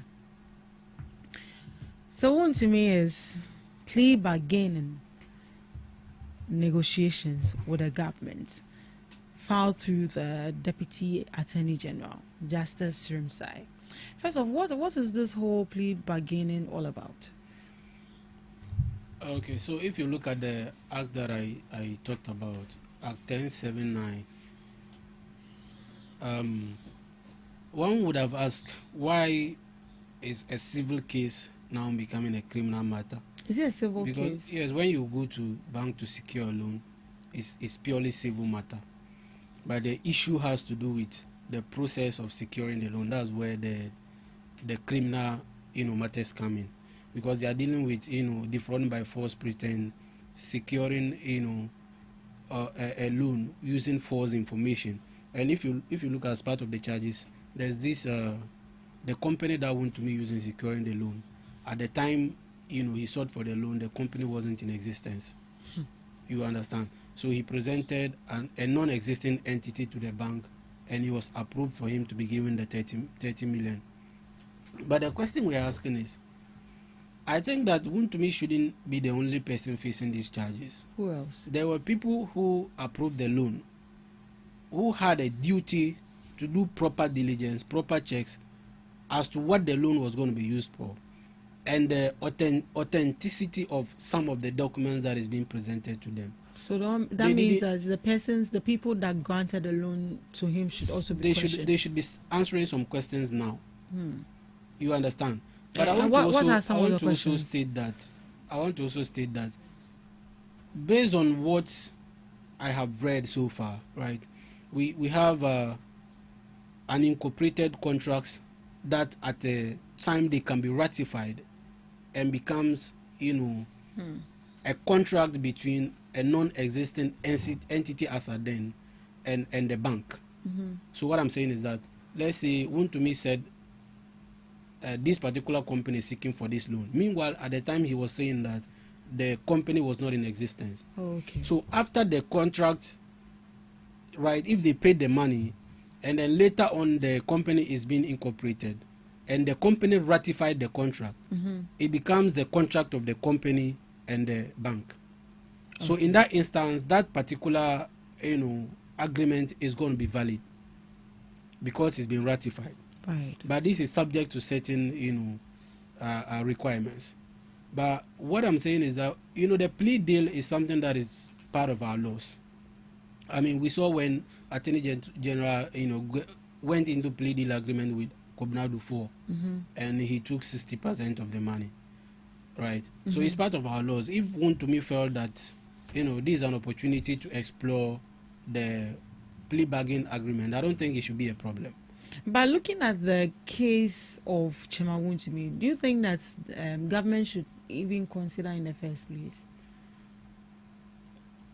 Yes, if it is part of our laws, and the Attorney, I mean, this is more like a discretion that Attorney General would give, whether Attorney General is willing to take that plea bargain or not. You understand, and it will be determined by the Attorney General conviction in terms of doing the right thing for the state. So if the Attorney General believes that taking the plea bargain and retrieving the funds is going to be much more important than putting the person behind bars, I don't know. But for the purpose of ensuring the sanctity of our society, Attorney General should go into the agreement, if he wants to, with the mindset that there should be some level of punishment being meted out to the person, so that it will serve as deterrence to people that may want to engage in such acts in the future. So that means that it should come to a mutual agreement that, okay, if we should go on a plea bargain, this is the money we are going to get back from what you took from the bank. But aside that, this is the punishment you also have to face. You understand? So it shouldn't be as if they are taking just the come money and pay the money and then you go set him free. Okay, but if we should continue on that tangent, what are we trying to tell the people? What are we trying to tell the Ghanaian people, our citizens as well? That means that anybody at all can loot and then, do what it takes, get a good lawyer, and then you are good to go. Yeah, so that's why I think mostly this is about the discretion that will be exercised. Mm-hmm. So it depends on what the Attorney General feels is right at the time, and then whether or not the Attorney General, going into the agreement, taking the funds, and I think there should be, some compensation or some interest being paid on top of that amount. Because if you take at least 30 million for a number of years, put it in the bank, the understanding is that there will be interest that will accrue to that fund. So I think bringing back the 30 million shouldn't just be enough. And that's why I stated that Attorney General can go into the agreement, take the agreement and then says that, okay, based on this and this and that, we are going to ensure that, or we are going to put this kind of punishment on you. You understand? Yeah. Even though it is stated that the plea bargain does not mean conviction.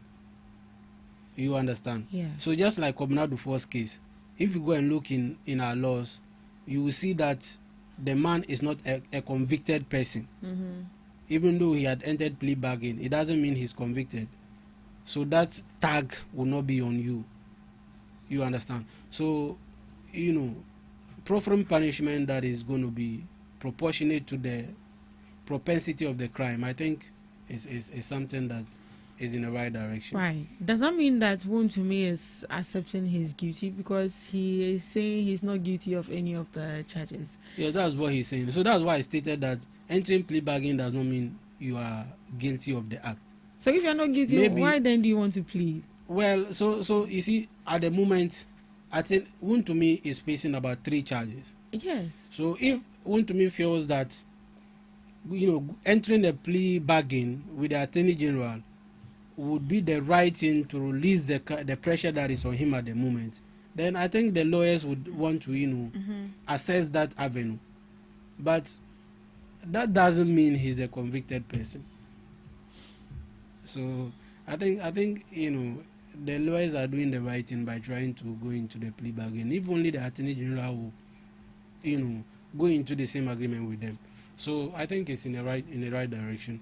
But I'm only worried that you see, and the decision to go into the pre-bargain agreement is because the government feels that, or the Attorney General feels that it's important to recover the funds to help in some sectors of the country's development than putting the person behind bars. Sometimes they usually weigh the consequences. And then, as I stated, it is not only always the time that when you enter pre-bargain, they will let you go free. You can still enter plea bargain and, some form of punishment will still be meted out to you. So I think it's in order. Right, but generally, in high-profile cases, do you think that the government should even consider that person should come up with a plea bargain? Since it is part of our laws, and as a citizen of this country, you have the right to, seek defense in the court.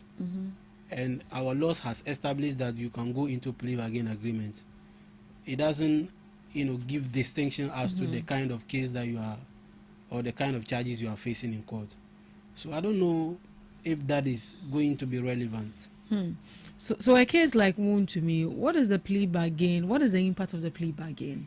The impact of the plea bargain would be that, he wants to get that particular case, resolved by way of plea bargaining. So the Attorney General will come with terms and conditions. If he is willing to abide by that, then he may also have a suggestion, or he may also prefer that certain things be done in his favor. Okay. So since it's an agreement that is going to be between the accused person and the Attorney General. Okay. So can there be cases where the Attorney General himself, looking at the gravity of the issue and looking at the gravity of the money that was actually taken, in his own will, pursue the plea bargain rather than the accused? Are there cases like that in law? I didn't get you right. Can you come again? So it is okay, or according to our law, the accused person is allowed to go in a plea bargain negotiation. Yes, by 1079 also. Yeah, by 1079. Right. And I'm asking that, are there cases where it can be vice versa, that the Attorney General will be the one to pursue the plea bargain, or is always the accused person that comes to the plea bargain? In this case, I believe it is always the accused person. It's always the accused because person. Attorney General represents the state. Mm-hmm. The state cannot be said to have done some form of criminal act that it will be seeking for plea bargain from whoever. So it is always the state against an individual that has committed a crime. So it is you that will be coming. But if someone feels that, okay, the state has done something wrong against me, you take them into court. And that is always a civil matter. It doesn't come as a criminal case. You understand? It's always a civil matter. Because looking at the situation, if there's going to be, if the government accepts the negotiation, that means that one to me will have to, or the accused person will have to pay a percentage of the money that was taken. Exactly. But if the government refuse to take it, that means that money is gone. If the government refuses to take a plea bargain, that means the government is intends to prosecute the case to the end. The government wants to finish the prosecution process and maybe sentence him if he's found guilty. That can only be the case. But if you refuse the plea bargain, that's the effect of it. That means you want to pursue the case to the end of it. If at the end of the day he's found guilty, then you profess sentence to him. But if he's found innocent, he's going to be discharged, and he will go with the money that he was bringing to the plea bargain table. He will go with the money that was... Yes, because you didn't accept the plea bargain. Then that will be a loss to the state. I mean, since the Attorney General decided to pursue it to the end and he's found innocent, that means he doesn't have to pay any money. He doesn't have to enter into any plea bargain to pay an amount of money. But in your opinion, what would you advise? Should the plea bargain be accepted? Then, because the money is huge. Yes. Because if he's been charged or sentenced, yes. And so if the plea bargain, if the government accepts it, that would be like, can there be a way the government can go maybe overboard and be like 90% of the money you took? Yes, there's a way, and that's why this plea bargain issue is, or this plea bargain avenue is there. So you go into the plea bargain agreement, you give, part of the money to government, and government will intend say, okay, so instead of spending like 10 years imprisonment, we'll give you 5. That's what the plea bargain agreement is about. So instead of spending, let's say, 15 years, we'll give you like 10 or 5. If you pay so percentage of the money. You understand? And I think the state should do it like that. Because that money that went to me is a lot. Is a lot. We hear his lawyer withdrawing from the case. Is there a tactics to delay the judgment? I don't think so. He made a statement to the effect that the case is becoming personal between himself and the court. And how is it becoming personal? Well, I haven't been following it, so he didn't speak much into that. But this is what he stated, that it's becoming personal between himself and the court. So he feels that if one to me is to get another client, maybe that kind of tension between himself and the judges or the court would have a different, it would take a different turn.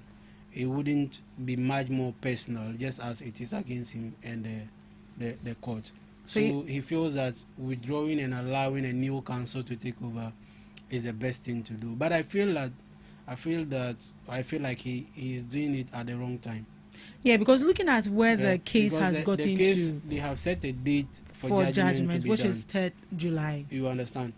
So the only thing we can do is, even if he withdraws, the new council would have to wait for the judgment to be delivered before he can go on appeal. Why would the new council wait for the judgment?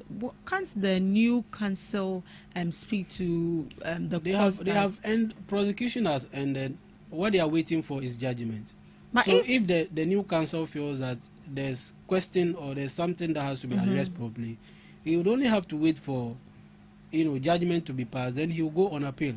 Because that's why I said he's doing it at the wrong time. He should have done it at the time that the new council would take over, seek for some time to read the case and understand it before he will come and argue in court. Right? But this time you have already led the process to the end. So the end. So why not? And now you are trying to withdraw. I mean, yeah. So that means that it's going to drag the issue back again, because the new council have to learn from where you left off and what you started at this with. point, And that is going to delay the judgment. The new council would have to wait for judgment before whatever can be done. But if you wait for judgment, what is there to talk about again? Because I as I stated, you can't at this point in time say that, okay, they have closed prosecution on it. So to say that, I mean, the prosecution wasn't done right, you would have no basis, because there's no judgment for you to determine whether or not it was done right or wrong. So if prosecution has ended, you would only have to wait for judgment. Then if you are not satisfied with it, then you go on appeal. That's what I think. Well, let's read some. This is from Nana Educhum. Wontemi's plea bargain a strategic move to recover state resources. Head of research for the United Party, Nana Iyao Educhum, has described the plea bargain being sought by Bernard Entry-Besiako as a strategic opportunity for the state to recover resources allegedly lost in the ongoing SM Bank case. Speaking on the matter, Dr. Educhum argued that the government's primary focus should be on recovering public funds rather than prolonging legal proceedings if a settlement can achieve that objective.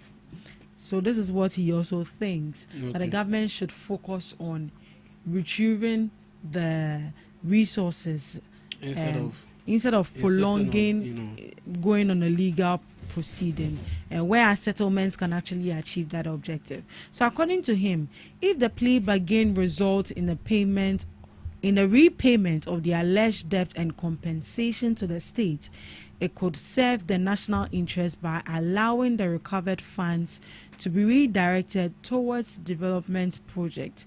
He noted that in several past high-profile cases involving allegations of financial loss to the state, recovering the funds has often proven difficult.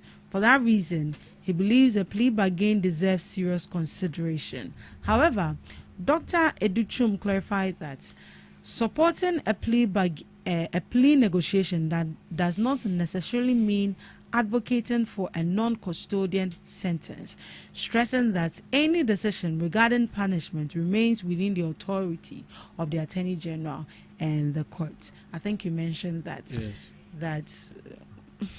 But I'm not really convinced with the first statement he made that government should rather focus on, it's still the same.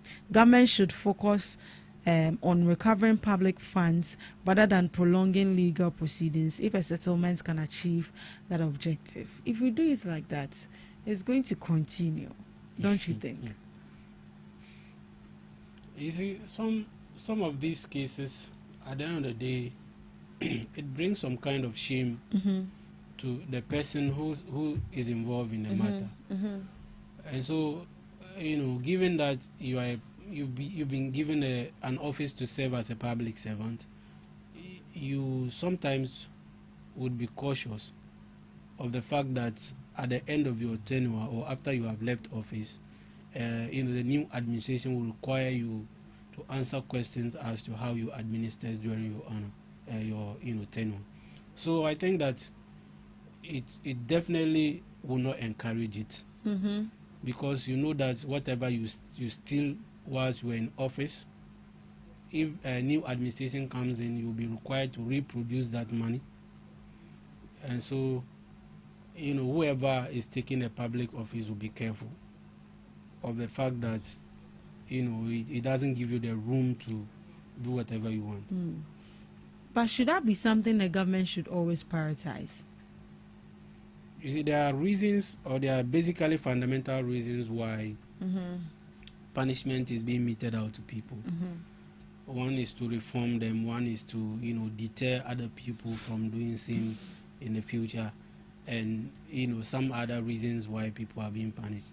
So if the prosecution believes that taking the plea bargain will be in the best interest of the state, I think it is right to do that, and it will not be wrong. It will not be wrong, So but it shouldn't to be a priority. It shouldn't always be what we are focusing on, or what should be So our achievement. just as I stated, the plea bargain does not mean they are setting the person free entirely. That's not what it means. Yeah. So it can still serve, or punishment can still be meted out after the plea bargain agreement has been accepted. So I think it's in order. It's in order. Right. There's a question I wanted to actually ask. So, how is this case supposed to boost our confidence as citizens in our country? Because looking at Chairman, because everybody is advocating that if he's guilty, he should serve. If he's guilty, he should serve. And now he's going on It's a not plea everybody. bargain. It is some group of people that believes Some that. group of people. Yes. People are being vociferous around or on the issue of Chairman to me. But the Attorney General would have to look at what is going to be of best interest to Ghana, in this particular matter. Because if you take, for example, the 30 million Ghana cedis, you have people that you haven't been paid who are working for the state, and some of these funds can be directed at that. If you have worked for over 11 months and you have not been paid, and all of a sudden government recovers funds from corrupt officials to pay you, you are going to be happy that you've been paid, isn't it? And so, given that you can also enter the agreement and still sentence the man, it's a win-win situation. Right. But looking at all these situations, Woon to me is still aspiring to be the national chairman of the New Patriotic Party, with all the circumstances around. How are you taking that as a party? Is it advisable for him to even still be campaigning to hold this position? I wouldn't want to go deep into that matter, but I want to state that Article 19(2)(c) of the Constitution says that you are supposed to be presumed innocent until you have been proven guilty or you have pleaded guilty. So if Chairman Woon to me is fighting legal battles in court, it doesn't mean he's a criminal. You understand? So he's fighting his legal battles and still wants to lead. I don't have a problem with that, and nobody should have a problem with that, because he's not a criminal. At least not yet. He has not been convicted. But he has other two to three cases, if I'm not mistaken, in court. Yes. Due to Akonta mining and illegal I know. mining, and then all the issues surrounding him. The issues is he actually that person you people are looking at to lead the party? As to who leads the party, I don't want to go in there. Why? The last time I mentioned that I backed the bid of Ajaku Boachi. Honorable Ajaku Boachi. I don't know if I get the name right. Who is he? So I backed his bid to be the chairman of the NPP. But I'm only stating that to me being in court and facing legal battles does not bar him from doing or seeking to become a leader in a corporate body. I don't think it does. Not at all. So what are your expectations for this particular case? As I stated, I think it will be in the in the best interest of the country if Attorney General accepts the plea bargain. But I also think that in an attempt to fight corruption, some measures needs to be put in place instead of just accepting plea bargains and letting people go free. As part of the plea bargain agreement, Attorney General should take a position that suggests that we will take the plea bargain, all right, but we are still going to sentence you to this number of years. so that the deterrence aspect of it will not be washed away. This is what I think should happen. And so I expected that the case of Kobna before, he should have done same. And you see, this is why, how can someone steal money? The person, an accused person, someone is accused of stealing money. I was going to correct you on that. Someone is accused of stealing money. He's coming to do a plea bargain. At least you should let the person pay more than what he has stolen, or what is accused to have taken, even though he's not admitting to guilt. But if you want a plea bargain, it should be as part of the conditions that you are going to pay more than what is alleged to have been taken. Because if you take money and you invest, you get money in return, you get interest and you amount to your profit. So you must pay. But looking at the Nolly prosecutor cases, the Attorney General mentioned it was due to these people coming forward to say they were going to pay 60% of whatever they've taken from the state. No. As for the Nolly prosecutor, we didn't recover anything from the Nolly prosecutor. Oh, are you sure? No, it's only the Attorney General mentioned with Dunfor's case. It is only the Kobna Dunfor's case that we received 60%. So the rest of the cases we haven't gotten. It was made rubbish. It was rubbish. So we didn't receive anything from those Nolly prosecutor cases. The Collins Dowda case, a lot of them. The Bank of Ghana, the former Bank of Ghana, what's his name? Isiama. No. The former Bank of Ghana. Yes, there was an NDC appointed Bank of Ghana person that was also facing charges in court. They were also let go free. So we didn't receive nothing from that. And so that one, let's not even go there. Looking at all these issues happening, Sedina, Chemawuntumi, and NSS scandal, Educhu, is it Edu? No, it's not Edubuahene. Looking at all these cases, do you think that the government is going to do what they can to make sure that these people, if they are found guilty, they'll be called culpable or they'll be brought to justice? So you see, a government that promised the fight against corruption, government that promised the Ghanaian people that they are going to do all that they can to prosecute corrupt officials, to make sure that corruption becomes one of the bitter activity to get engaged in. And upon assumption into office, they have already cleared their people to go off free. That, in the first place, defeat the purpose and the intention or the promise of the government that they were going to fight corruption. But should that only be the case? That shouldn't be the case. Reliable. Moving forward, we expect to see that the government, commit to what they said they want to do. This does not mean that the government should pursue only NPP members.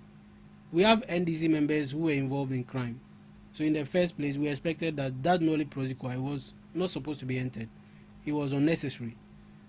But if you do that, you are only telling us that, okay, as for we are coming to fight the opposition members and not ourselves.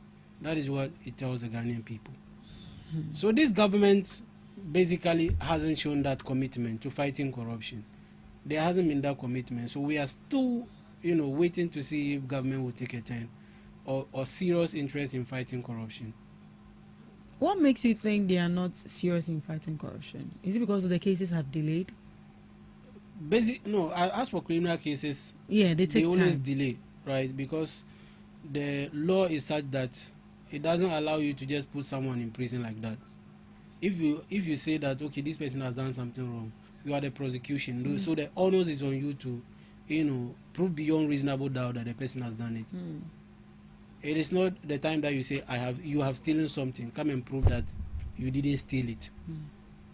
You understand the situation? That is how our law is structured. So the law is that if I say that you have stolen something, I should be able to prove that you have stolen it. And not you coming to defend yourself that, okay, I didn't steal it. You would have an opportunity or a room to defend yourself, but it would not mean that, okay, based on so and so, I didn't steal it.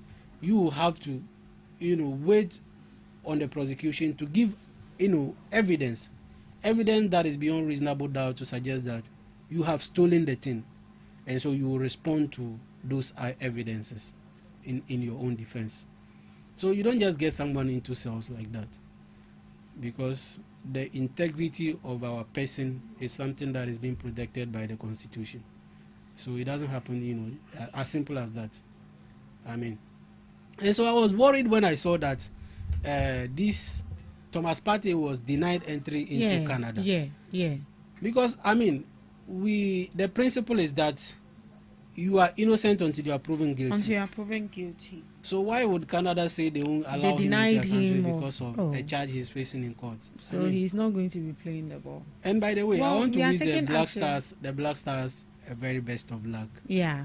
In these tournaments. Yeah. I believe that they can do something. Just that I'm not going to put my heart to it. The last time somebody said that if you are going to watch Black Star game, make sure you eat very well. Because after the game, you might not have the appetite to eat. But in this World Cup, I'm supporting about 3 teams: Black Stars, Argentina, and Spain. Okay. And maybe Morocco. So the issue of Partey, I think the Foreign Affairs Minister has started, of which they said the minority is cautioning him not to respond to issues on social media. It's very, very but important. rather should issue a statement. He has that record of. But don't you think he did that before issuing the statement on or bringing what it has to be on social media? You see, issues of diplomacy, you don't have to do propaganda with it. You don't have to always come to the media to rant. It's about dialogue. Speak with the Canadian authorities, and not always coming to respond on your social media for the optics and the antics. I mean, it's not in order. It's not in order.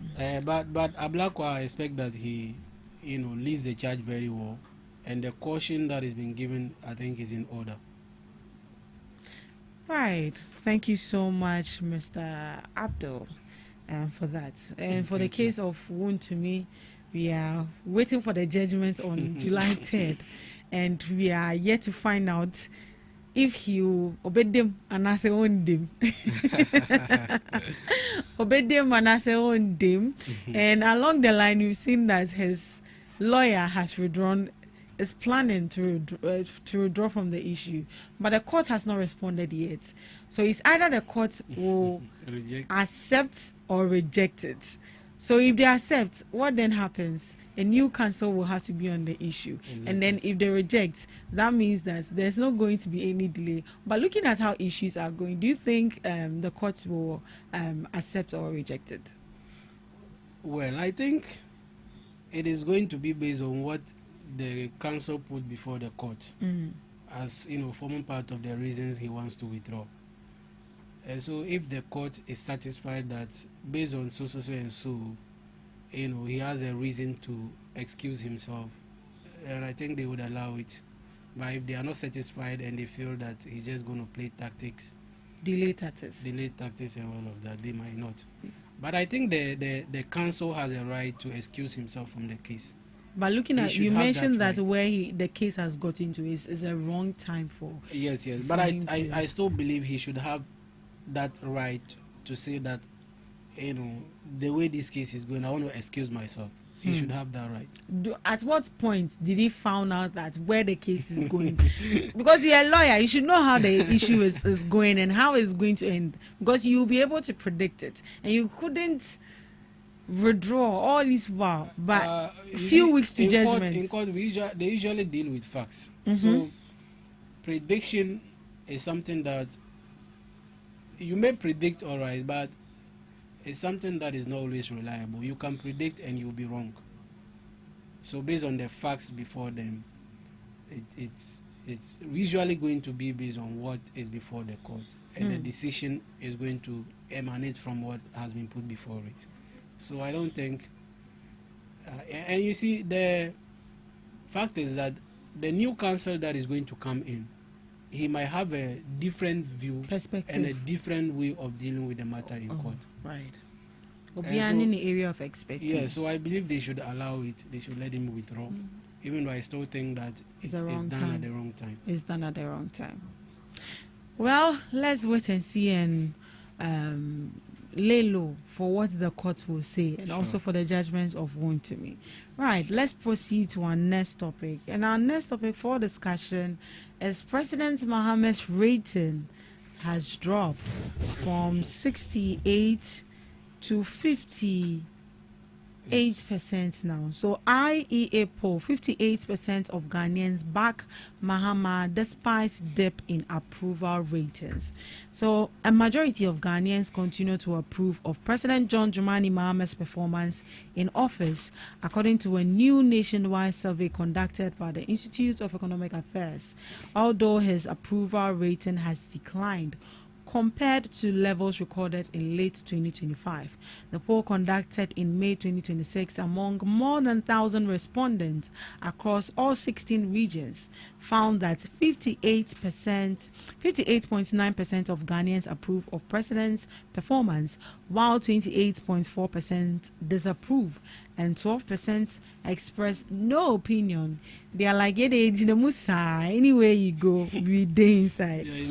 So the findings, which were released on Wednesday in an IEA report assessing public sentiment on President Mohammed's stewardship 18 months after he assumed office in January 2025. While the latest approval rating remains higher than the disapproval rate, it represents a decline from 68% approval recorded in December 2025. So that should tell you that 10% of the persons, of individuals, have joined the people that do not agree or do not find his work pleasing. According to the IEA, the results suggest that Ghanaians remain broadly supportive of the president's leadership, but are increasingly expectant that macroeconomic gains will translate into tangible improvement in living conditions. The survey identified the economy as the strongest driver of public support for the president. Among respondents who approve of Mohammed's performance, 73.5% cited the economy as the main reason, while 16% pointed to road infrastructure development. Energy and electricity accounted for 2.7% of approval responses. The IEA linked the positive assessment of the economy to improvements in key macroeconomic indicators since January 2025. According to the report, inflation declined from 23.5% in January 2025 to about 3.4% in April 2026, while the CD appreciated by 26% against major foreign currencies. The Bank of Ghana policy rate also fell from 27% to 14%, with average commercial bank lending rate dropping from about 32% to 20%. So that is it. It goes on and on and on. Do you agree? Are you among the 58% who are excited about President John Dramani Maham's work? Certainly not. Certainly not. Why? I'm not among them. Remember, somewhere getting to the end of 2025, the rating was as high as 70, going to 80. Mm-hmm. In 2026, it was 68. 60. Yes. It got to a point the rating was about 75. Oh, really? Yes. According to the figures I have here, 68 that was in December 2025. 68. Yes. Okay. So check from January. From January there we had a rating moving up to about 75 thereabout. Yes, in January, 73.5%. You understand? Yeah. So we are saying that President Mohammed's rating is been about 1.5 in office, and the rating has moved from about 73 thereabout to 68, and today it is at 58. Right? Yes. Do you know why? Why? It is because the people have seen that the promise to create jobs has failed drastically. The promise to create jobs, you see, has not only failed, it has failed drastically. The promise that when they come into office, prices of goods will be down, has also failed drastically. The promise that when they come into office, the Ghanaian people are going to have, better life, condition, has not yielded out anything. You remember in 2025, the promise to take to employ about 50,000. It didn't work. It didn't work. Today we are in 2026. Nothing has been done. The 24-hour economy that they said they have launched, which is supposed to come with a Formula 133 shift, has failed. And as I stated, a proper implementation of a 24-hour economy with a Formula 133 shift is going to solve unemployment crisis we have in this country. They have seen that after government has promised to recruit people, they are instead scamming the Ghanaian people. How are they scamming the Ghanaian people? A slot that is supposed to take just about 5,000 people, the government opened applications for over 105,000 Ghanaian people. You are supposed to pay to get the form to the pin to apply. You pay to do medicals. You pay for almost everything in the recruitment process just for 5,000 people to be selected at the end of the day. They have seen that the Ghanaian government today is a deception. They have seen that the people who promise that they are coming to, sign the LGBTQ bill, which the Ghanaian people might out and supported, they came into office and they are doing nothing about it. Oh, but the LGBTQ bill is still in Parliament, and is it not? So now the confusion, we don't even know. So whether it's said to be reconsidered again. We don't know whether it's in Parliament or whether it has been passed or whether it's going to be reconsidered. We don't know. Don't worry, don't be confused. So I'm worried that President Mahama is raising the issue of quorum and basically stating that as a reason for not signing the bill to become a law. He stated that it's so far away from becoming a law when he made the. Yeah, he stated. I think it was in UK. Yeah. It is sad.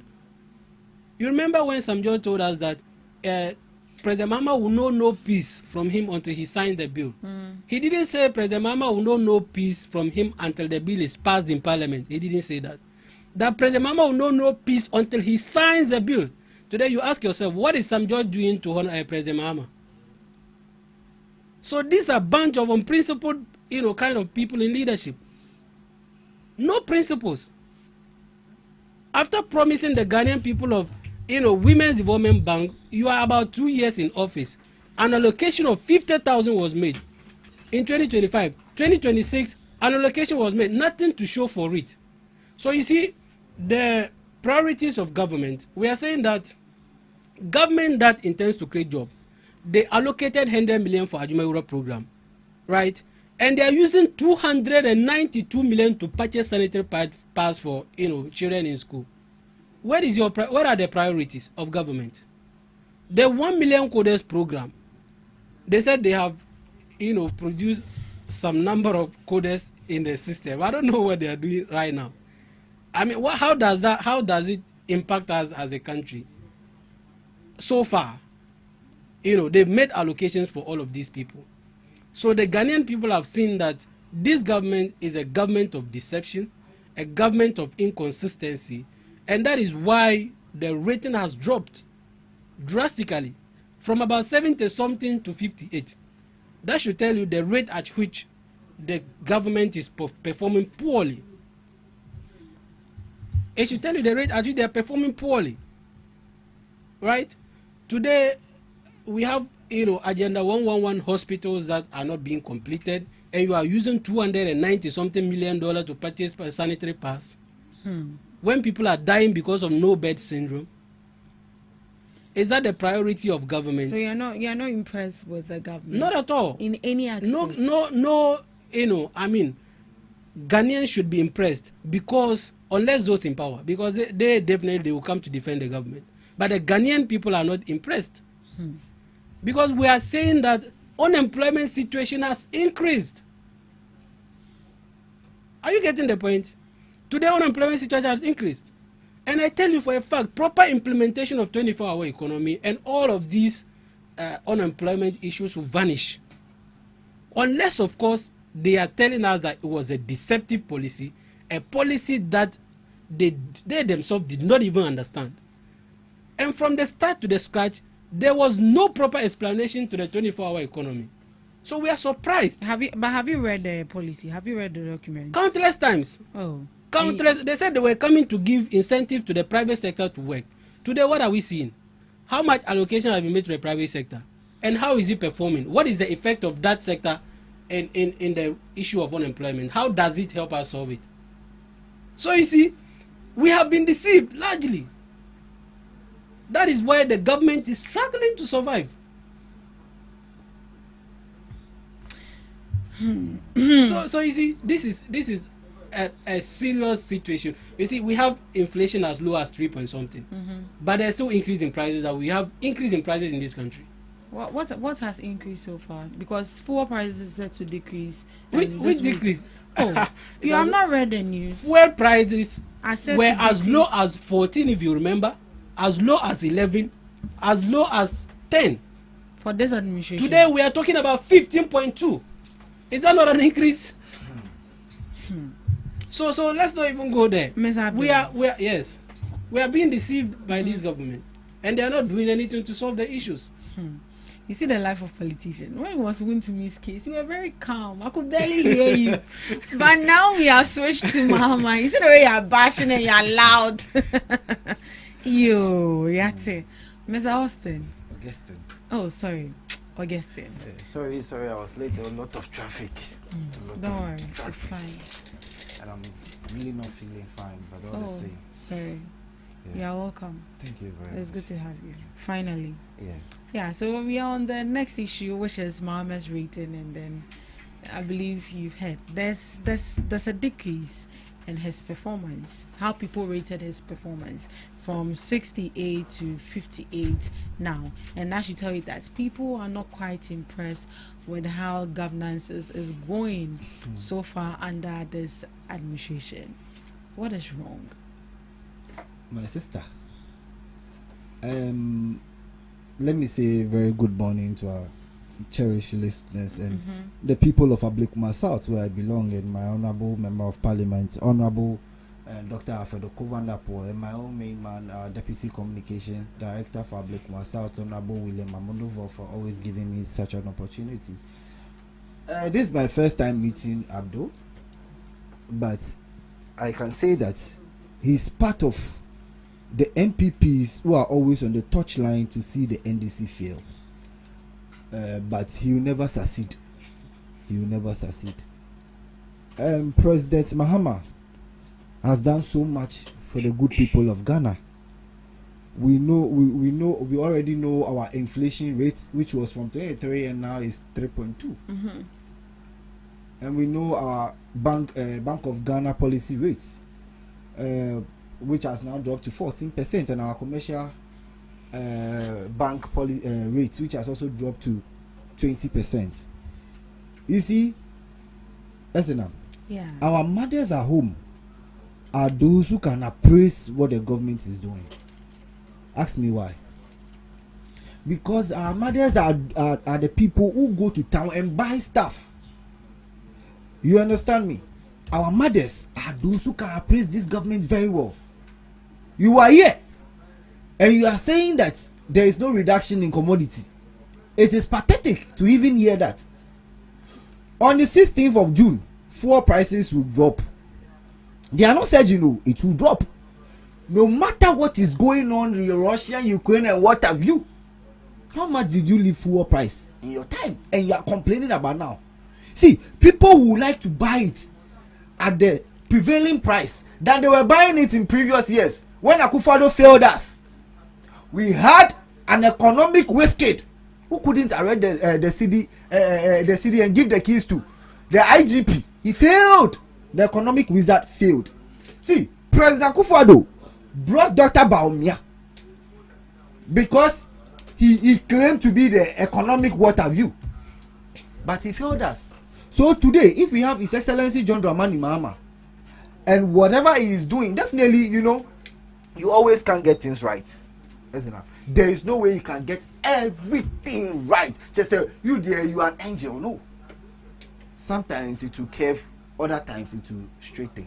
You understand? So if people say, this time we are not saying that the prosecution is going fast, that is why we are giving the president such weight. You are here saying what you don't know. Everybody is feeling it. Myself, if I buy stuff, it has been reduced. So it's just the 38 group of people who are not feeling it. It's just those kind of people. You know them, the Yanums. You know them, the MPPs. They are the only ones complaining in this country. Nobody is complaining. Even though government can't employ everybody, definitely there are majority of people who will be employed. NAPCO, over 100,000 people were failed. You couldn't pay them for 8 months. NAPCO, even 700 cedis just for NAPCO, it failed. And you're here complaining about unemployment. See, Ghanaians know what you people did in 8 years. That is why the NPP will not come into power for like 40 years. Because they are scared of the MPPs, especially Dr. Baumia. Because somebody who has been painted black will even if I give you Cora paint, the white one, Dr. Baumia can never be painted white because of what he has done. And the people of Ghana don't want him back. Because when we bring him back, he will come and give us slogans upon slogans without doing anything. Our own Dr. Kesela Tufosin, hey, SNM, he didn't give us slogans. So he never gave us slogans, but he's working. The economy is moving at the right channel, and we are not spending recklessly. No profligate expenditures. That is what they did. $97 million MPPs. They used that one to dig holes, swimming pool. In fact, Nanado and Bamia, they should be swimming in that pool by now. Or we will call them so that they will cover it. See, we have to call them back so that they will cover that pit. $97 million dollars. What did you use it for? Nothing. Skytrain were here. They said we'll be moving in the sky. They failed us. You understand? So when we are talking about somebody who is being rated well, is His Excellency John Dramani Mahama. See, the second coming of His Excellency John Dramani Mahama is something else. See, you can see some change in the system. The wind is blowing right. We suffered under you 8 years. You couldn't do anything. When we talk, you say free SHS. You failed us. Well, the rate of teenage pregnancy under free SHS, it's overwhelming. I'm telling you. Under Nanado Baumia administration, a lot of young women, the kids, they were impregnated. Teenage pregnancy, the record you can check. My credibility is on the line. But we have progressively free education. See, they propagated false news to people that when His Excellency John Dramani Mahama comes to power, he will collapse free SHS. Today, we can see what is going on. Progressively free. Not the Ebola you did. We are here in this country. And Dr. Baumia's economy, Dr. Baumia, who was a chairman of the economic affairs, this economy was rated junk. Junk means bola. Let me continue, please. See, I want to tell them something. That the NDC administration is the best, and no matter the percentage being given to His Excellency John Dramani Mahama, he is doing his best for the good people of Ghana. And everybody, see, a lot of African countries want to learn from His Excellency John Dramani Mahama. Right. Look at what is going on. Let's proceed and look at some highlights of the survey. So among these, 30.9% cited the economy as their main concern, suggesting that many households are yet to fully feel the impact of the macroeconomic recovery. Electricity supply emerged as the second biggest concern, accounting for 29.9% of the responses. The IEA attributed this partly to power supply challenges experienced in May 2026, which affected homes and businesses in several parts of the country. Corruption was cited by 19.1% of disapproving respondents, reflecting continued public expectation for stronger anti-corruption measures. So looking at these percentage, that has to do with the economy, electricity supply, and also corruption. My main focus will be corruption. During your campaign season, you mentioned about Operation Recover All Loot. Would you admit that, or would you agree with respondent that the energy with which you publish or spoke about to fight corruption is not the same energy we are seeing since you came to government? Listen now, It's the same, and it was the same energy yesterday and the same energy today. We said Operation Recover All Loot. We didn't say Operation Jail People. Okay. You understand? So me? you are still recovering. We are recovering. See, let me tell you, the best way to help your economy is to recover monies. See, when you steal the system, the government, and you are being imprisoned, and we don't recover the money, what have we done? Still, the money is gone. So I feel the best way is to recover, and that is what we are doing. See. So far, how many monies have you been? We've recovered a lot. How do you have the figures? Oh, I can't really give you the exact, but we have. I know we've recovered a lot. Oh, come on. I have some. Let me tell you, I have a picture here which indicates but I'll go through a lot. That is why. But I hope you know how much you are supposed to recover. We have recovered so much, and you don't expect. And we are not seeing them in the news. You are saying, see, let me tell you something. We have recovered so much. That is why you are hearing of the Wound to Me case. Today, Wound to Me is on fire. So Ghanaians should expect more. See, 2027 is a jail time for the MPPs, and trust me, a lot of them will go to jail. Will recover, and a lot of them will be jailed. What is happening to Wound to Me will happen to a lot of people. See, do you know what? Let me tell you something. When President Kufuor was in power, he used a law which backed the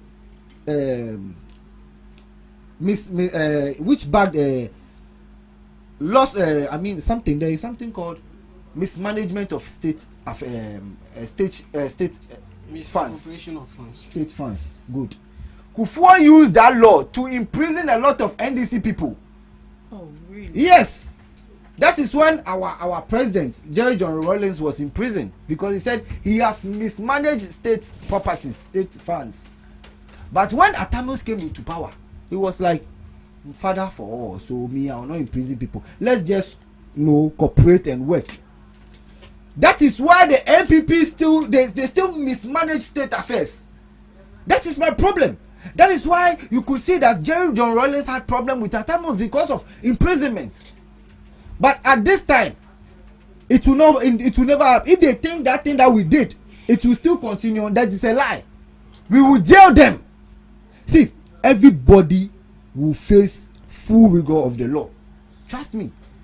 And I hope you've heard about the dates for judgments for Wound to Me's case. 3rd July. Yes. And that day will be a holiday for Ghanaians.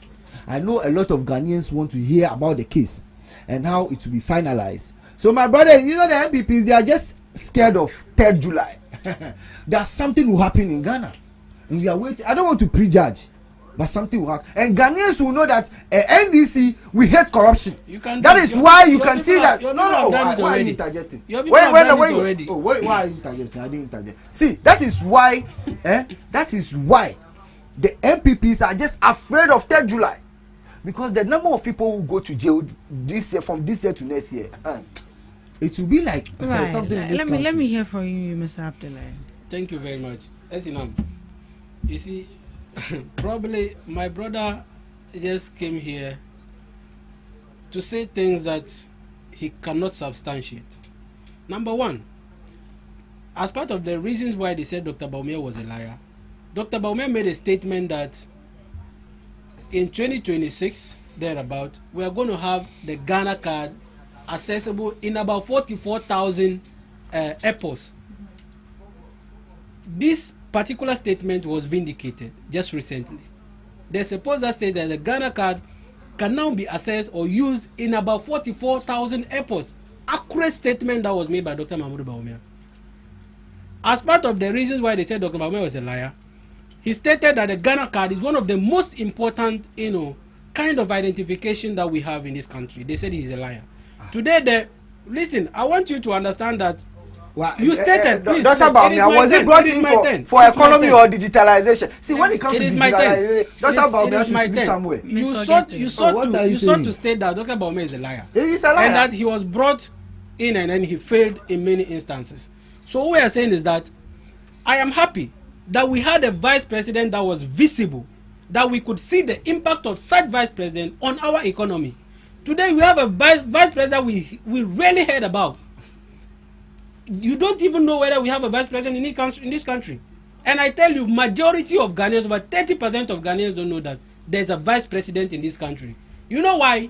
Lack of policy direction, lack of innovation, lack of, intelligence to gather the kind of policy that this country is needed to progress.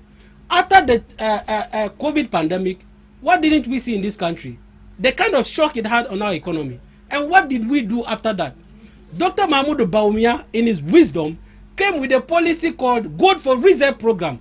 Recently, the same Gold for Reserve program, you people came to tell us that it is the policy that is holding the economy as we speak. The Gold for Reserve program, to the extent that you sold over 18 tons of gold that we saved in our tenure to stabilize the economy today. You can't even give him credit for that. Today you are here to rant and call same person a liar. You are here telling me that you people are doing very well, and you don't think the rating is important. You don't think that increase in the price of electricity is important for the Ghanaian people. It's a worry to the Ghanaian people. You don't think that increase in water bill is a worry to the Ghanaian people. You people are increasing things basa, imposing taxes on the Ghanaian people, and you are telling us that it's not important. Which tax? Which tax? Apart from the D-levy. And the recent reintroduction of E-levy that we kicked against and you decided to withdraw it. But that levy, they said, these people in Parliament was passed under your tenure. It's a lie. We have document about it. Please give me that document. The minority please give me that hasn't document. said anything about You people are liars. See, please give me that document. You should The allow MPP, I will not allow you to lie. No. When you were lying, I allowed you to lie. You don't allow me to lie. You said a whole lot of untrue statements. I allow you to an MPP person run. Please. You said a whole lot of untruthful statements. I waited for you to finish because I know that it is going to be my turn, and I'll say what is supposed to be said. Say. So please allow me to make my point. The D-levy that was is it not tax? D-levy is tax that was introduced on the Ghanaian people. If we passed the act that you so much is trying to hang on the Ghanaian people, why didn't we operationalize it? Why did we not operationalize it? What stopped us from doing that? What kind of a lie is this? Okay. The oral concept, you people told us that you were coming to recover 21 billion, right? $21 billion. We are in 2026, nearly 2 years in government. What has been recovered? If you claim something has been recovered, say it and let's see. You have not recovered anything, but you will sit here and tell us that you've recovered so much. What is the so much? Now the concept of Operation Recover all loot. Let's place emphasis on the all. All what? Loot, not some loot. You came to enter newly prosecuted to discontinue cases that were against members of the NDC. So what shows that you are coming to recover all the loot that was done? Did the oral concept mean that they were coming to recover loot from the NPP members? Is that what the oral concept is about? Then that they shouldn't use the word all in the Operation Recover all loot. Because basically what you are doing is that you discontinue cases against your own members, and you are following the cases against NPP as though it is something that we have not seen in this country. Clearly, you people, Kobina Dufour's case, you entered a plea bargain to take 60% of the stolen money from that man. So what happens to the remaining 40%? Meanwhile, you told that you are recovering all. The word is all. So what kind of inconsistencies and lack of principles is this? You are here to defend the party. Massa, defend the party. But we know the roast you people are doing in this country and the inconsistencies in terms of policy.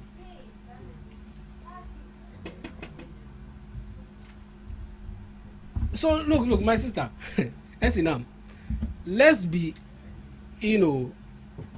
guided in terms of what we say. The party NDC is collapsing, right? The party is collapsing, and my brother is telling us that MPP will not come to power. Look, we have said all of these things, that we won't come to power until our 40 years time. When we're in power, you heard Akufo-Addo stated that he is not going to hand over power to President Mahama. Didn't you hear that? What has happened? You can say whatever you want to say, but the Ghanaian people will put you in the right place, because you people, you said you're going to give them jobs, you're not giving them the jobs. You are not paying them their salaries. Cocoa farmers received haircut. Something that was about 3,100 you couldn't pay. You are coming to reduce it to 2,500. Meanwhile, you promised them 6,000. Isn't that a deception? You think they are happy with you? Over 1 million cocoa farmers. Dr. You think they are happy with you? Dr. Bawumia said he's bringing a policy as to exactly. He's going to do it. So we are waiting for those Dr. documents. Bawumia today is a vindicated former vice president. A vindicated former vice president. He's in opposition today. But a lot of the things or most of the things Bawumia said has come to pass. And we are giving him that credit. The Ghanaian people have realized that, in fact, they were deceived and they voted for the NDC into power. They have realized it. That is why you see our farmers are crying. Their goods are not being bought. Farm produce, they are stuck in the house. All over the country, agriculture is going on a downward trend. Today, a bag of rice, nearly 80 Ghana, some people don't even get it for 100 Ghana cedis. This is the economy we are dealing with. So you cannot tell me that this NPP is going to remain in opposition when you have not done anything significant for the Ghanaian people. Right. Mr. Adodu. You see, when you don't have anything to say, you say that NDC has imposed a lot of tax. We were in this country where you stake bets than anybody in this country. Why? Did you see him at the betting center? Oh, but I know he's a guy man. So is every guy man supposed to be staking bets? You see, Mr. You see, I beg, don't attack his personality. You can take my phone. No. I don't even have sports. I don't do betting. I watch football. I support football. Barcelona. Your own party. I don't do betting. Let's move beyond that. Yes, no, you must take it. Let the people hear. I'm saying that you are interjecting. I want the people to hear that I don't do betting. I have my time. Right? I'm here to do because the economy is getting hard. So I will start very soon because the economy is getting hard. You will start when there is no e-levy on it. The little money you have used to buy Kivo Gari. See, the demonic e-levy they impose on Ghanaians. See, first, you see, you can be there, you tell your friend that send me Momo. Oh, no, don't send it on this number, send it on another number. We've done it when MPP was in power. And there's small betting too that we do. You impose tax on us. Today, NDC is in power and nobody is feeling that pain again. You are here. You were talking about COVID-19. Dr. Bawumia, who claimed to do digitalization, did COVID app to extort from Ghanaians. And also, you people leveled COVID-19 tax on us. See, anything? These are some of the things that you say. Why? I won't allow you because look, Dr. Bawumia has said it on radio. That he doesn't support that e-levy mobile money should be taxed. He said it on radio. You people import huge tax on us. No, please. COVID-19 tax. Who brought COVID-19 tax? It was the MPP who brought the COVID-19. When you go and buy food, every time they tax you COVID-19. You had a poor members in parliament. At the time we had 137, 137 with one independent candidate. You can't tell me that your members of parliament. What are you telling me? Please allow my guest to speak. Who brought COVID-19 tax? Who brought e-levy? Who brought a betting tax? And you are here complaining. Ghanaians know. So why are you pretending as if you are the people who brought it? Ghanaians felt it. And today they are out of that pit and you are complaining. Allow me to speak, brother. You understand me? So this is what they did. The evil men do. Shall follow them. And that is what is following them. Who to me went to Exim Bank to take this huge amount of money. He said you employ a lot of people. What happened in this country? Today he said he wants plea bargain. If you are not guilty of your crime, why would you want plea bargain? If you are not guilty, see these MPP people, they are totally corrupt and they shouldn't come close to the corridors of powers again. Because these people, if we give them 4 years, they can kill us. I'm telling you. All right, we are wrapping up. Allow me. I came late, so please give me some time. See, MPP, they are a bunch of political scammers that we shouldn't allow in this country again. And if you're a young man and young woman out there and you want to join any political party, then it should be the NDC. Because if you go and join these deceptive people, you know you have a wrong vision. Because their own is to loot, romance looting and looting. These people, when they are looting, they loot with their girlfriends. Calm down. No. Let me. Why do you know any of them? Yes, is looting with their girlfriends. And the rest. Calm down. You say that I will. Calm down. Oh, please. Calm down. Edupoi is having his day in court. Calm down. Edupoi and the wife, and this one and the wife. He's been accused. he's been accused. So we know what to say. No, we know what to say. But he's Don't been come and say what accused. is not right. Yeah. Accused person. Right. Who are involved in romance looting. Accused, let me use accused person. They are being accused, but they are involved in romance looting. They'll loot and add their girlfriends. So prove that in court. Don't come and say it will be proved in court. If you have us, go and help the attorney general. Let him go and prosecute them in court. The man is having his day in court. Allow them to go through. Don't come and be missing words. We are having a nice time, and you know what he's doing. I can do it better. So what he's doing, I don't understand. Allow me to speak. You should have even come earlier. You should have come earlier. You should be wrapping up. So if you have involved, you can't say all that. You should have come earlier. Next time, come earlier. If you've been involved in all this kind of looting and the country, the system is dealing with you, the system will deal with you judiciously. We will not spare any ants in the MPP. I support that. Even this one said in Amtama close kids, we've said on authority that if she has to go to jail, she'll go to jail. Everybody can call for appeal. But NDC, we will not cover anybody. All right. We will never cover anybody. We hope that what they did. This shameful MPPs. What they did. It looks like you don't even know what's happening. When Kevin Taylor came into this country, you guided the man to court to quash the bench warrant on him. You said you would do it. Meanwhile, you guided him to court and quash the bench warrant on him. Lastly, today you're saying you will do it. Mr. Abdul, what is expected of the government before we leave? It looks like you are not impressed. So what is expected of the government? I stated that this government should, and I want to state, the cases we have today is going to serve as, a test on the integrity of this government, the commitment to fighting corruption, and the promises that the Ghanaian people received from these, people in power today. So what we expect the government to do. Government should administer justice. They should not use their political, power to influence cases. That is what we want to see. Because we are worried today that already, by way of Rambo style, a certain chief justice was kicked out. So we do not want to see, and as stated by President Mahama, that when they come into office, they appoint justices to the bench to balance it. This is a threat to the independence of the judiciary. Right. And we expect that justice, as they say, is supposed to be seen to be done. Right. Thank you so much, Mr. Abdul. I want to conclude by stating that, the NPP is going in an election. We are electing our executives. And the women's organizer position is being contested by many. But the outstanding one, the one that has the vision to lead that wing of the party, is Honorable Mavis Hawakunsin. She has proven over the years to be an intelligent woman of substance, a woman that can drive change. And so we say that I want to appeal to the members of the New Patriotic Party to try as much as possible to put her in that position for us to be able to have a chance in coming back into office in 2028. Amen. Thank you very much.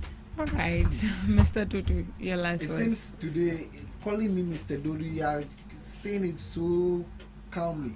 Yes, I'm on heat, so call me with heat. Hey. See, let me tell you something. Your last words, 1 minute. You're making me laugh. Do you know what? Ghanaians have seen the integrity the judicial system is facing now. See, we are not using this judicial system to witch hunt anybody. And woe to me, I don't want to prejudge, but I will judge. We'll go to jail. Oh, come on. Trust me. Oh, no. He will go. No, they have said no. They know what's going to happen. He will go. No. And that is why it's a threat to the judiciary. No, why? Because you conclude. Your people have said it, Mr. Abdul. So you don't want to. How can you conclude? How can you prejudge? I'm saying that. Please what would to me has caused to this country? People were jailed. What facts do you have? Is that your last What word? facts do you have? Mr. People were jailed in Kufuor's time because of mishandling state properties.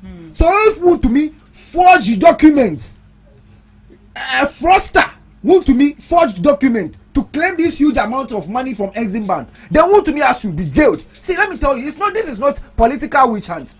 This is jailing. Right. You understand me? So I know a lot of Ghanaians are in support of the NDC, and we are also going through our NDC contest. And my boss, Honorable William Amenuvolo is still aspiring for the Deputy Communication Director for Blue Masala. I know everybody will rally behind him and support him. Thank you. Thank you so much, gentlemen, and thank you too for joining us on the GhanaTalks Breakfast Show. We had such incredible time. So Dodo didn't come early, but with a little heat he brought to the show, it was so fun. We'll meet same time tomorrow. Do have a lovely day.